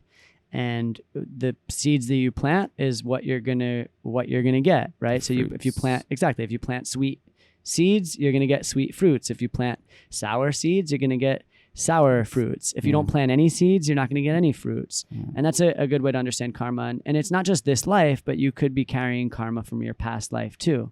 So yeah, karma has to play out. Like eventually the seed has to grow. That's kind of how karma works. From my understanding, the way that you can get rid of karma, like kind of clear your karmic debt. If you have a karmic debt, if you've done something in the past that's been bad, you don't have to carry shame and guilt forever. And I think that this is something that probably resonates with a lot of people, because we've all done things that we're not proud of. I know I have. Of course, we're human beings. I know I have for sure. So one of the ways that we can clear this karmic debt is by being of service. Selfless service, not trying to get anything out of it, but volunteering or maybe giving to some kind of charity. I think that giving to charity for a lot of people is like the easy way. It's very easy to like make a few clicks and send some money, sign a check, whatever. I think that it's beautiful to like use your hands and maybe build a school or, help take someone out to lunch that is, I don't want to say less fortunate, because who knows, fortunate, unfortunate, right, but maybe is different than you. But just giving from your heart without trying to get anything in return. That's a way that you can clear some of the karmic debt. Yeah, I like that. Just giving back and creating. Yeah. In karma yoga is a path of yoga. So we talked about like, what is yoga? There's all these different paths. The path of yoga that we know most, it's called Raja Yoga, and it's like Raja is king, and it's the king path, the noble path, and it's that's more of like the path of meditation and the path of clearing through meditation.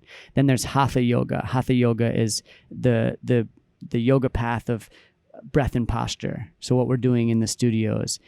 There's Bhakti Yoga, and Bhakti Yoga is when it's just like heart-centered, devoted yoga, a lot of chanting, stuff like that.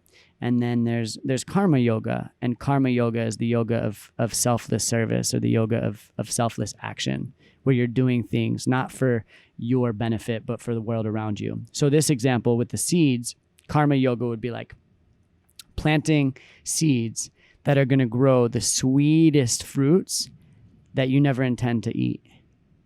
What? Yeah. To grow really delicious strawberries, and I can't eat my strawberries. Nah, Are you telling? they're for everybody else. Oh my Lord, that's so Growing hard. For everyone. It's super hard, yeah. But that's really what that's what karma yoga is, like the yoga of action. That's how we clear some of the karmic debts. So if you've done something in the past, find ways to to give. And like I said earlier, like just give from your heart, just for the sake of giving. You're not trying to get anything back from it. Oh, I like that. That's really tough for some people, because I mean, even would you say that even doing something that there is really no selfless act, because in a way you're also doing it, it's making you feel better or something like that? Or it's an interesting way to look at it, and that could be true. And I think that's where intention comes in. Yeah, you know, because you can do something, you can give to charity, and then like, I'll give an example of this. I've seen it before. People on Instagram like posting a video of them giving something to like a homeless person. Right. That's like, why? It's not really. Are you doing it? If you're posting it, it's not really pure. It's not really pure to me. Right. Maybe, and it could be. So this is a little bit of judgment. It could be pure because your intention could be, I'm going to do this to maybe inspire other people to do it. Right. But if your intention, that's why intention is so strong or so powerful. If your intention is like, I'm going to give to this homeless person so that everybody can see how good and righteous I am. Right. Yeah, I think even if you don't say that, there is a little bit of ego there, right? A little bit of like, wow, like I'm a good person, I want to show off, and I don't think that's necessarily a bad thing, because like a lot of it is like you said, like if you want to help something, a lot of things are, in a way, being selfish is not a bad thing, because when you're selfish, when you're helping yourself and you're becoming a better person or more profound person, then you can go and you have more to contribute to society. So by being selfish, by helping yourself, or by doing certain things, then yeah, you're creating a better world if you're going in that right direction. Yeah, and I think that word self, there's like a capital S self and a lowercase s self. Okay. And the lowercase s is kind of like the ego, the Right. self that's like the ego. And if you're doing things just for ego, I don't think it's really serving. But if you're Right. doing things for yourself, like your higher self, your spirit, your soul, then beautiful, because that your higher self is also my higher self and the world's higher self. So that's important. And I think that being selfish with the higher S or the capital S is super important. We have to. We're not going to be able to give or serve to anyone if we're empty. Right. So it's like filling up our cups first. And I like what you said before, but we didn't really touch on it, was the abundance thing of how, you know, a lot of us operate from an idea that when we're limited, that we need more, that we can get more, but actually we get more from having more, from abundance, from having a better life. Yeah. Abundance is not something that you necessarily create. It's something that you tune into.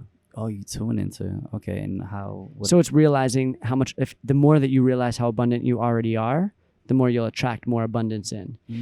So it's like what we put our attention on, we give our energy to, that will expand in our life. That makes sense. So if we're putting a lot of our energy and attention into the things, into scarcity, we're going to expand scarcity. We're going to feel more scarce. I'm going to push people away. If you're telling yourself all the time, like, oh, I'm poor, well, then you're going to keep attracting that into your life. Or it's like, the more you can, if you're always putting your attention on things that you don't like, that you complain about, you're going to attract more things to complain about. But if you're focusing on the things that you're grateful for, you're going to attract more to be grateful for.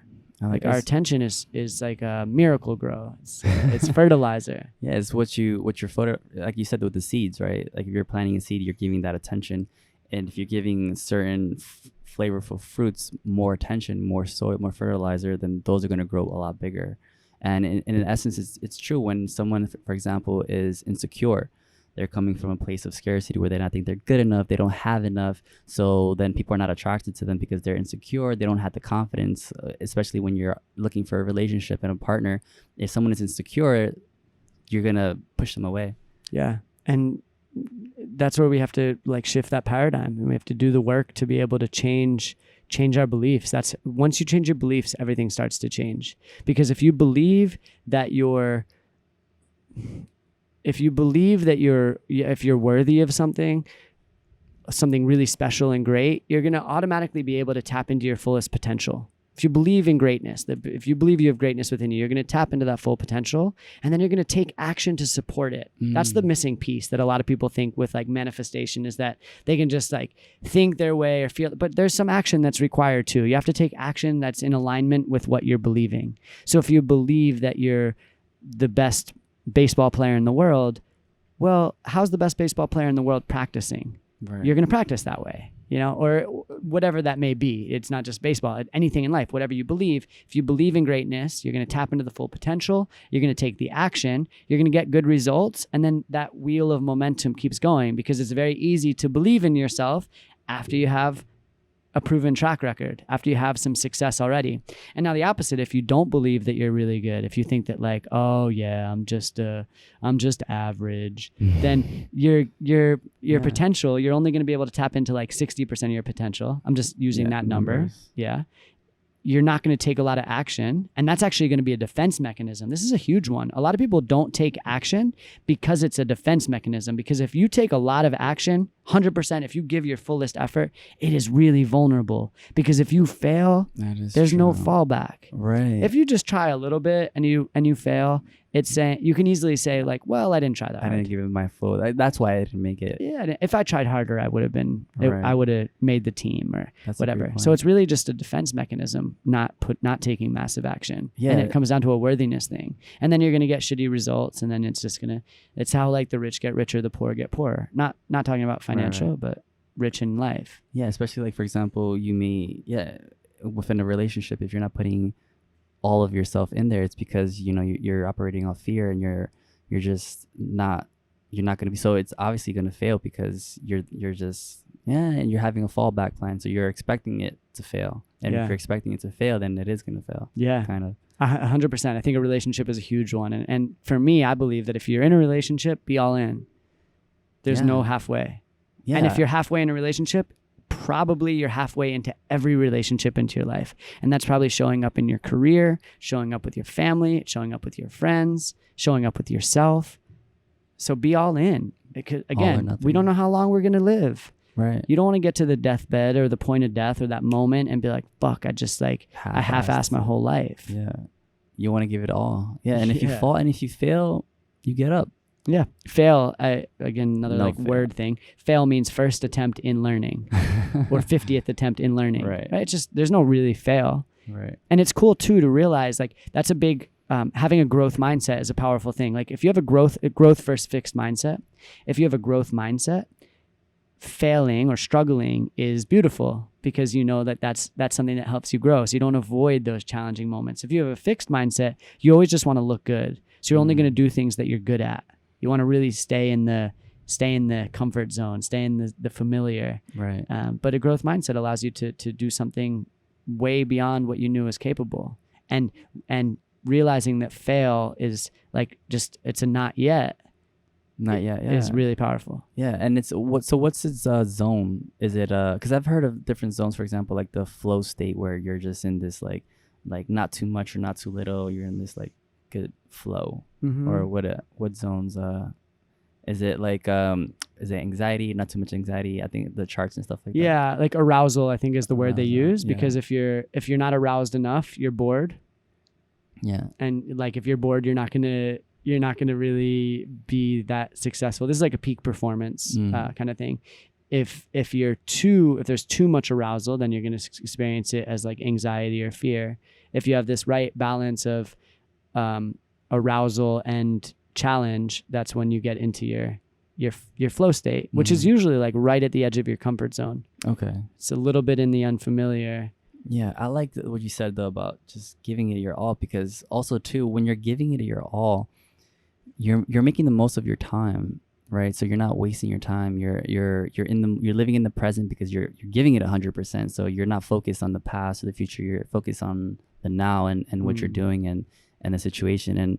And if you are living 100%, then you're saying, well, I'm not going to waste my time doing something that I don't really care about. Every moment is precious. Even when you're sleeping, you say, I'm going to sleep because I need this. It's going to help me recover from whatever I need. And when I wake up, I'll wake up refreshed and I'm going to go 100%. I like that. Yeah. And that's really powerful too. Like 100% presence will always be 100% effort, action. Sometimes I think that effort is like this interesting word where I don't think we necessarily have to work hard for things, but we do have to take aligned action.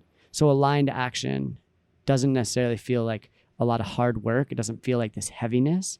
It feels like it feels good to take that action. It feels even good to, and it is like, we can go back to kind of an example in the gym, you know, when you're feeling really good in the gym, like it's challenging, you're pushing yourself, but it's not like you're not hating it the whole time. Okay. Yeah. And I think a lot of people think that in order to find success, they have to find hard work that, again, kind of they carry with them this like baggage of not enjoying it. Yeah. Cause I'm curious about that. So when you work out in the gym, you work out, you go hard and you build muscle, but then also too, should things in your life be hard, or should it also just come naturally? And the best thing, should they be like free flowing, where it just comes to you, like you channel it perfectly? I think it's also, it's hard. It's the balance. I don't know, or if it's just certain things may require some resistance to work at to rebuild yourself, and some things should just, I don't know. Yeah, I think that's like where it's a heart thing. Again, like I feel like your heart is so intuitive. It's such a powerful tool. And if there's heart resistance, you know, if your heart doesn't like it or vibe with it, then it might not be meant for you. If your heart feels uneasy, it might not be meant for you. So even like when you're going in the gym and you're going hard, like, yeah, you're getting stronger through some resistance, but your heart's not like, oh fuck, I hate this. It's not like, I don't like being here. You know, and if that is how you feel, well, then take a bigger look at it, because maybe that means that you're, and I'm just giving examples, but it might mean that you're working out not because you love yourself, but you're working out because you hate yourself, because that's a big thing too. There's a lot of people that have a lot of body image issues, so they spend a ton of time in the gym to kind of cover up those body image issues, and it's more out of fear than out of love. Yeah, you think that, you know, you're supposed to be in the gym and you're supposed to be suffering through it, and that's the only way you can get better. But you know, maybe that kind of workout is not for you. If you're not in it, if you're not into lifting a heavy weight, you know, maybe try something, maybe try swimming or try yoga or try something that you feel this is the right, like, yeah, there's going to be discomfort because you're going to grow, but this feels more aligned with your heart. When you're doing a yoga pose, you're like, no, this is the kind of strength that I want to build, because it's different kinds of strength, right? You can be in the gym and it's like, oh, I hate this, or I love it or whatever, but maybe you may not want to get that kind of strength. You may want to get some flexibility, or you may want to develop your heart a little bit better, or you may want to just do something different, and whatever calls to you. I think. And I think it's beautiful to try different things. Yeah. And again, like life is an experiment. We don't really know. And we are, while we're all the same, there's always a paradox. Right. That's a big thing too. Like while we're all the same, we're also all different, and there's unique. Always something to discover about what works best for us. And I can't tell you. That's why like advice is something that I don't really try to give advice so much, unless if I'm asked for it, I can share. But like, I don't know. I only know myself. I don't know what's going to be best for you. Right. And it's an illusion for me to pretend that I do. And, you know, so even in my coaching, where a lot of people think that like coaching means advising and to give all this advice of what you did. No, I usually just hold space. We talked about hold space and like be empathic, and I'll reflect back things that people say, and they end up realizing like, whoa, okay, this does not serve me. Like this, I feel every time I do this action or talk to this person, I feel terrible. Like I don't feel aligned. So having that intuition is really powerful, because you know what's best for you if you get sensitive enough, if you get quiet enough. Right. Yeah. In essence, you're kind of maybe guiding people, because sometimes it's easier to see things from the outside than it is from the inside. So other people can see things that you can't. So, and there's not just one advice you can give that applies to everybody, right? Everyone, we're all the same, but we're also all unique, like you said. And yeah, I mean, also as the yoga general, I mean, what do you that you're not giving commands and telling people what to do, but it's a different kind of general, where you're in essence like, you know, holding space for people and giving them a chance to help themselves and figure it out for themselves. Because in essence, in a way, it's no one can really heal you. The only person that can heal you is yourself. I mean, you can go to a therapist, you can go to yoga classes and have a guru and do all these things, but in essence, you're the one choosing to heal. You know, you may think someone else is healing you, but in essence, you're allowing them to create that space for you to heal yourself. Yeah, even in shamanism, like powerful shaman healers, they're not the ones that are healing. They're facilitating the healing that's happening inside of you. Mm-hmm. And there's a difference for that. It's like they're not trying to change you. They're just allowing something to awaken that's already there. And that's something that I do as the yoga general. Like, I'm not trying to tell you what you have to do. It's an invitation to see how powerful you already are. to see what's in there. And that's why I say like happiness and love and peace and abundance, those are not things that you have to create or accumulate. Those are not things that you have to find in somebody else. Those are things that you can tune into. They're already there. It's a vibration that you can live at. And it's powerful to realize that, because then you don't have to rely on something external. Okay. Yeah. Are you looking as a yogic general for soldiers or for Yeah, I'm building an army for sure. Yeah. How big is this army? I mean, so for a long time ago, and it's funny that we had this conversation, but a long time ago, I feel like I heard this from somewhere else, but it inspired me, and I was like, I'm going to be a billionaire. And I mean, not have a $1 billion necessarily, but to in some way impact 1 billion people. And I said earlier, that's going to be a challenge, but through like exponential reach, I can do it. So I lead yoga teacher training. So when people come through my teacher training and then they go and teach all these different people, and through my coaching programs, if I coach someone and they start to share some things with other people, that's what I'm looking to do. I from a really young age, I had this feeling that like I have big work to do. Right. And for, I would say the last like 10 years of my life, there's been a lot of healing. It was like a healing journey. I've been having an impact, but it was a lot of self stuff that I had to work on and work through, and self-love. And that was really been my journey. And now I'm feeling like I'm starting to cross over into this place of expanding outwards and having more of an impact, like really going all in on impacting the world. Nice. Yeah. I mean, well, for me, my thing is like, I feel like my journey is for smaller communities, but maybe your journey is to impact 1 billion people and to do it through exponential growth. I mean, I think a lot of us can, in our lifetime, can come across 1,000 people, and we definitely have an impact on each one of those people. So we influence 1,000 people, and that one person from that group influences 1,000 people. So, you get 1 million from there, and then you eventually get 100 million and 1 billion. So just by impacting all those people that you meet in your life, you're impacting, in essence, the entire world. Totally. And also just you impact one person. And I say this a lot to people that come through yoga teacher training and graduate my program, because when you first start teaching yoga, typically you're going to be teaching to like a few people at a time, and your classes will grow over time. But if you can impact one person positively, like don't look at you having a class of 2 or 3 people as a failure, because there's 2 or 3 people that you have the opportunity to change their life. And you can be enthusiastic. You can be like fully all in for those few people, because if you change one person's life, well, you're also changing their children's life and their children's children, and maybe their parents and their friends. So just it's never just one person, really. Right. Yeah, it never is. Yeah, it's like paying it forward, and eventually that person that you've influenced will they'll come back to you, and you realize like, wow, like I just did an amazing thing. And yeah. I think they call it the butterfly effect too, where it's like effect, you can do one little action can create ripples that spread across the whole world. Create a tsunami somewhere else. And it's powerful to realize that, because there's a lot of people that think like, oh, I don't have, 30,000 followers, or I don't have, this or that experience, so I'm not worthy, or who am I to make a difference? But no, every single person is here. Yeah. It's like a puzzle, I think that you said there's 7 or 8 billion people in the world. If you ever completed a big puzzle, or did a big puzzle and there's like one piece missing, it's like, like it's the worst. And that's how the universe kind of feels if you're not stepping into your power. Every single person is a puzzle piece, and puzzle pieces are shaped different. Some are different, some are bigger, some are smaller, and some have weird shapes. Some have weird shapes. Yeah. And the biggest thing is like, you gotta find out how you fit into this big puzzle. I think that's one of the greatest work of your life, is to find out your dharma, your purpose. Again, 2 purposes. One is to be present. That's first step, right? Because nothing happens in the past or future. It only happens right here. Second step is find out what your soul's purpose is. Like, what's the work that you came in to this world for? Is that what dharma means? Yeah, it's your dharma. Dharma is your purpose. Yeah, and dharma to me is the only thing that can set you free. We all want to be free. Right. That's even the aim of yoga. The aim of yoga is liberation or moksha, freedom. Moksha, yeah. Yeah, we will be freed when we're living our purpose.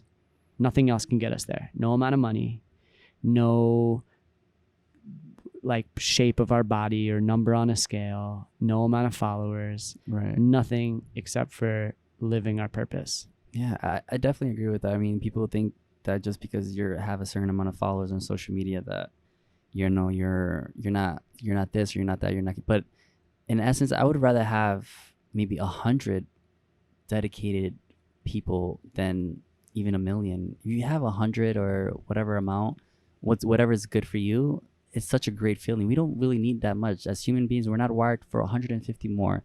Right. So for someone to have 100,000, 200,000, 10,000, you know, it's just a number also too on an app. Those 10,000 followers doesn't necessarily mean that they're a certain type, or who knows who they are, right? It's just a number. It's just a statistic. Right. When you have 100 dedicated people that you know that you can be in contact with and that are passionate about what you're doing, whatever it is, whether you're an artist or whether you're a motivational person, whether you're a yoga teacher, if you have 100 dedicated people, how much more do you really need? Totally. Even one dedicated person. And it's quality over quantity. Yeah. And even when I say that I want to affect 1 billion people, I don't care about having, like, I don't need 100,000 followers on Instagram.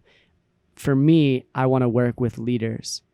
I want to impact people that impact people. That's how the exponential growth happens. Right. So that's really who I'm calling in, people that are really ready to make a difference in their lives and then have an impact or an influence on the world around them. You're calling for other generals and admirals and commanders and lieutenants. Yeah, come in and let's make a change. Yeah, 100%. Make a change for people. That's really good, because the more quality you have, the more you can achieve that.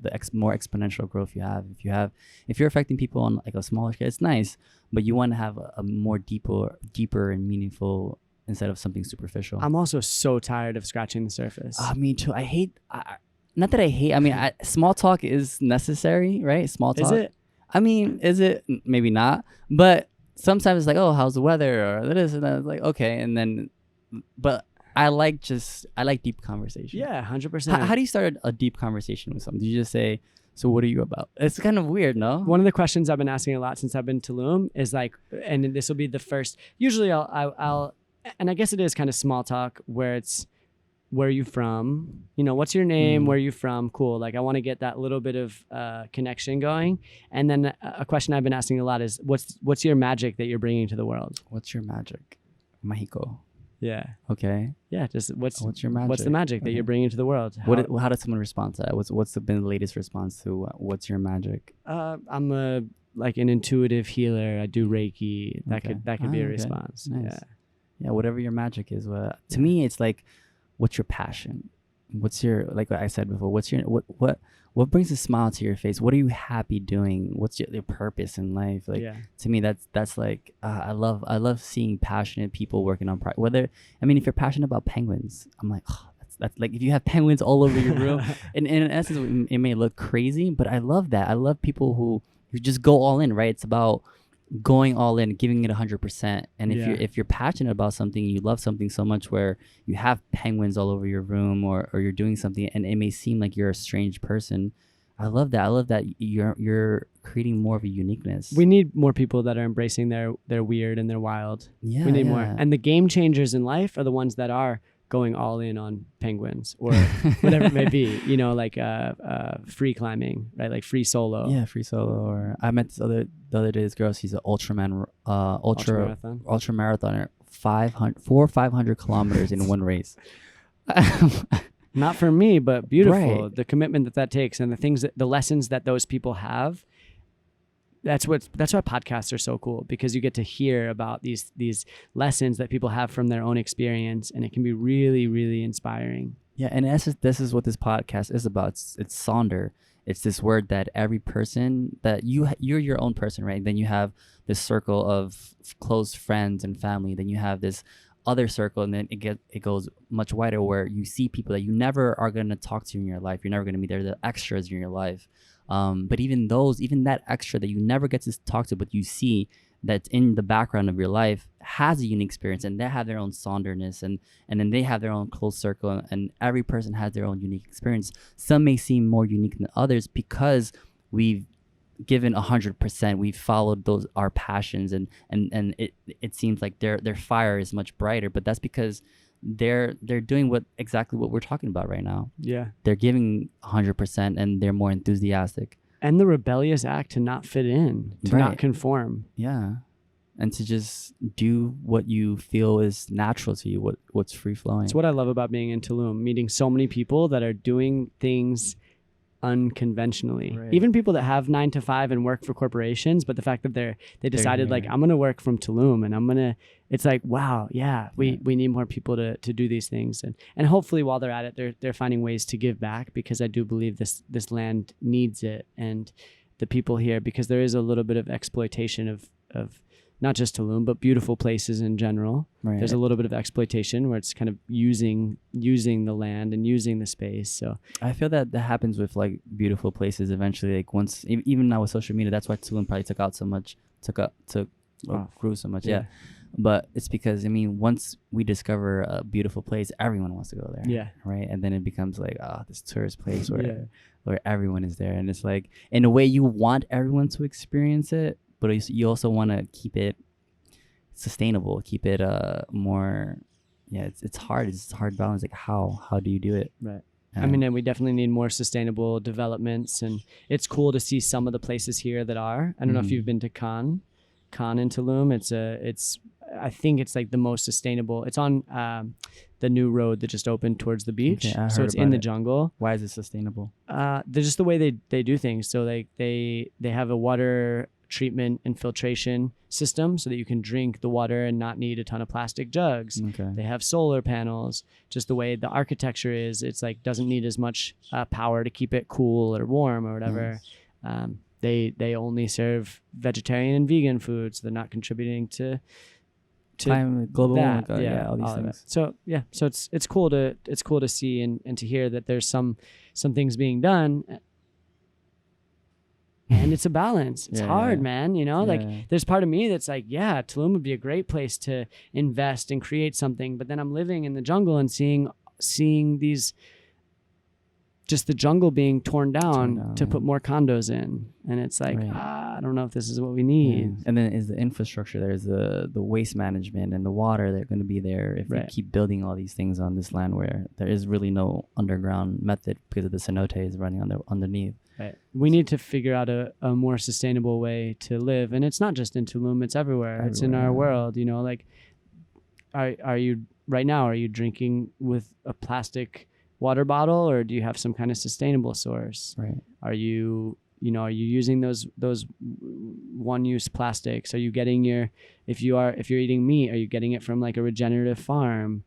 Or your veggies too, because even eating veggies, like veganism is not necessarily just the answer. I eat meat, but I try to only get it like free range. When I was in Arizona, I was only getting it from regenerative farms where it's not having the same impact, because monocropping, like growing just one crop and for acres and acres, it's also terrible for the soil and terrible for the earth. And right.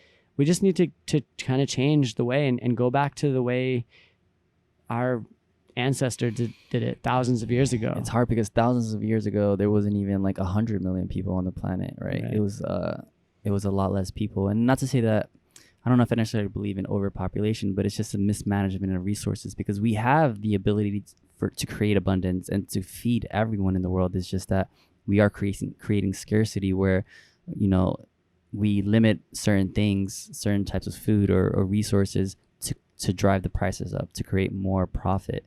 Right. And profit is in direct competition with abundance, because if everything's abundant, then how can you make any money off it? Right? Yeah. And then there's a lot of corporations that it's like profits over people. Right. Yeah. I think I'm not against like capitalism, but I think capitalism should have like a clause, like a number 1 clause where it says if it's not like ethical, and ethical is hard to define, but it shouldn't be like a fiduciary responsibility where you have a responsibility of profit over people. It should be, the people over profit first. 100%. And I think that's conscious capitalism. Yeah, exactly. where you're realizing like you're not hurting others by doing what you're doing or providing what you're providing. Capitalism is beautiful. It's beautiful to have this like freedom, but then there's a lot of things like, I don't know if you saw the documentary Seaspiracy. Did you watch it yet? I saw it. So it's, that's a great example of unconscious capitalism, where they're just working to make money, and because of that, really destroying the ocean and the wildlife and so much beauty too. It's not just like the health of our world, but the beauty of it. Yeah, it's so bad when I saw like off the coast of West Africa, and then you saw all those beautiful marine life, and then you see like the corporations wanting to come in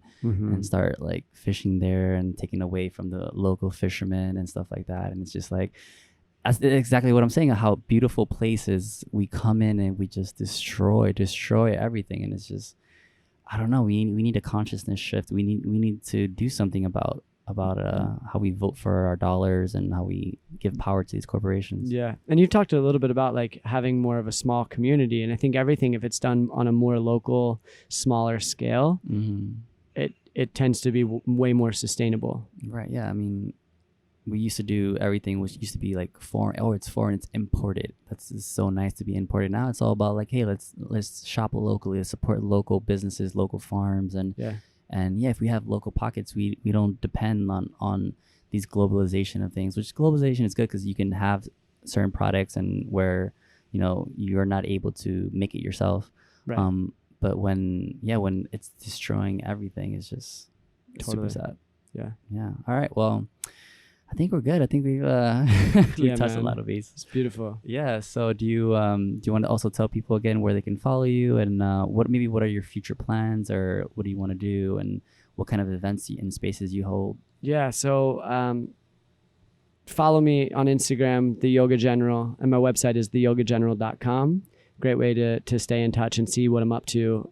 The biggest things that I'm working to do right now is to build this army of heart-led warriors, people that are living heart forward and really working to change themselves and change the world with the power of love. I have coaching programs. I lead some retreats.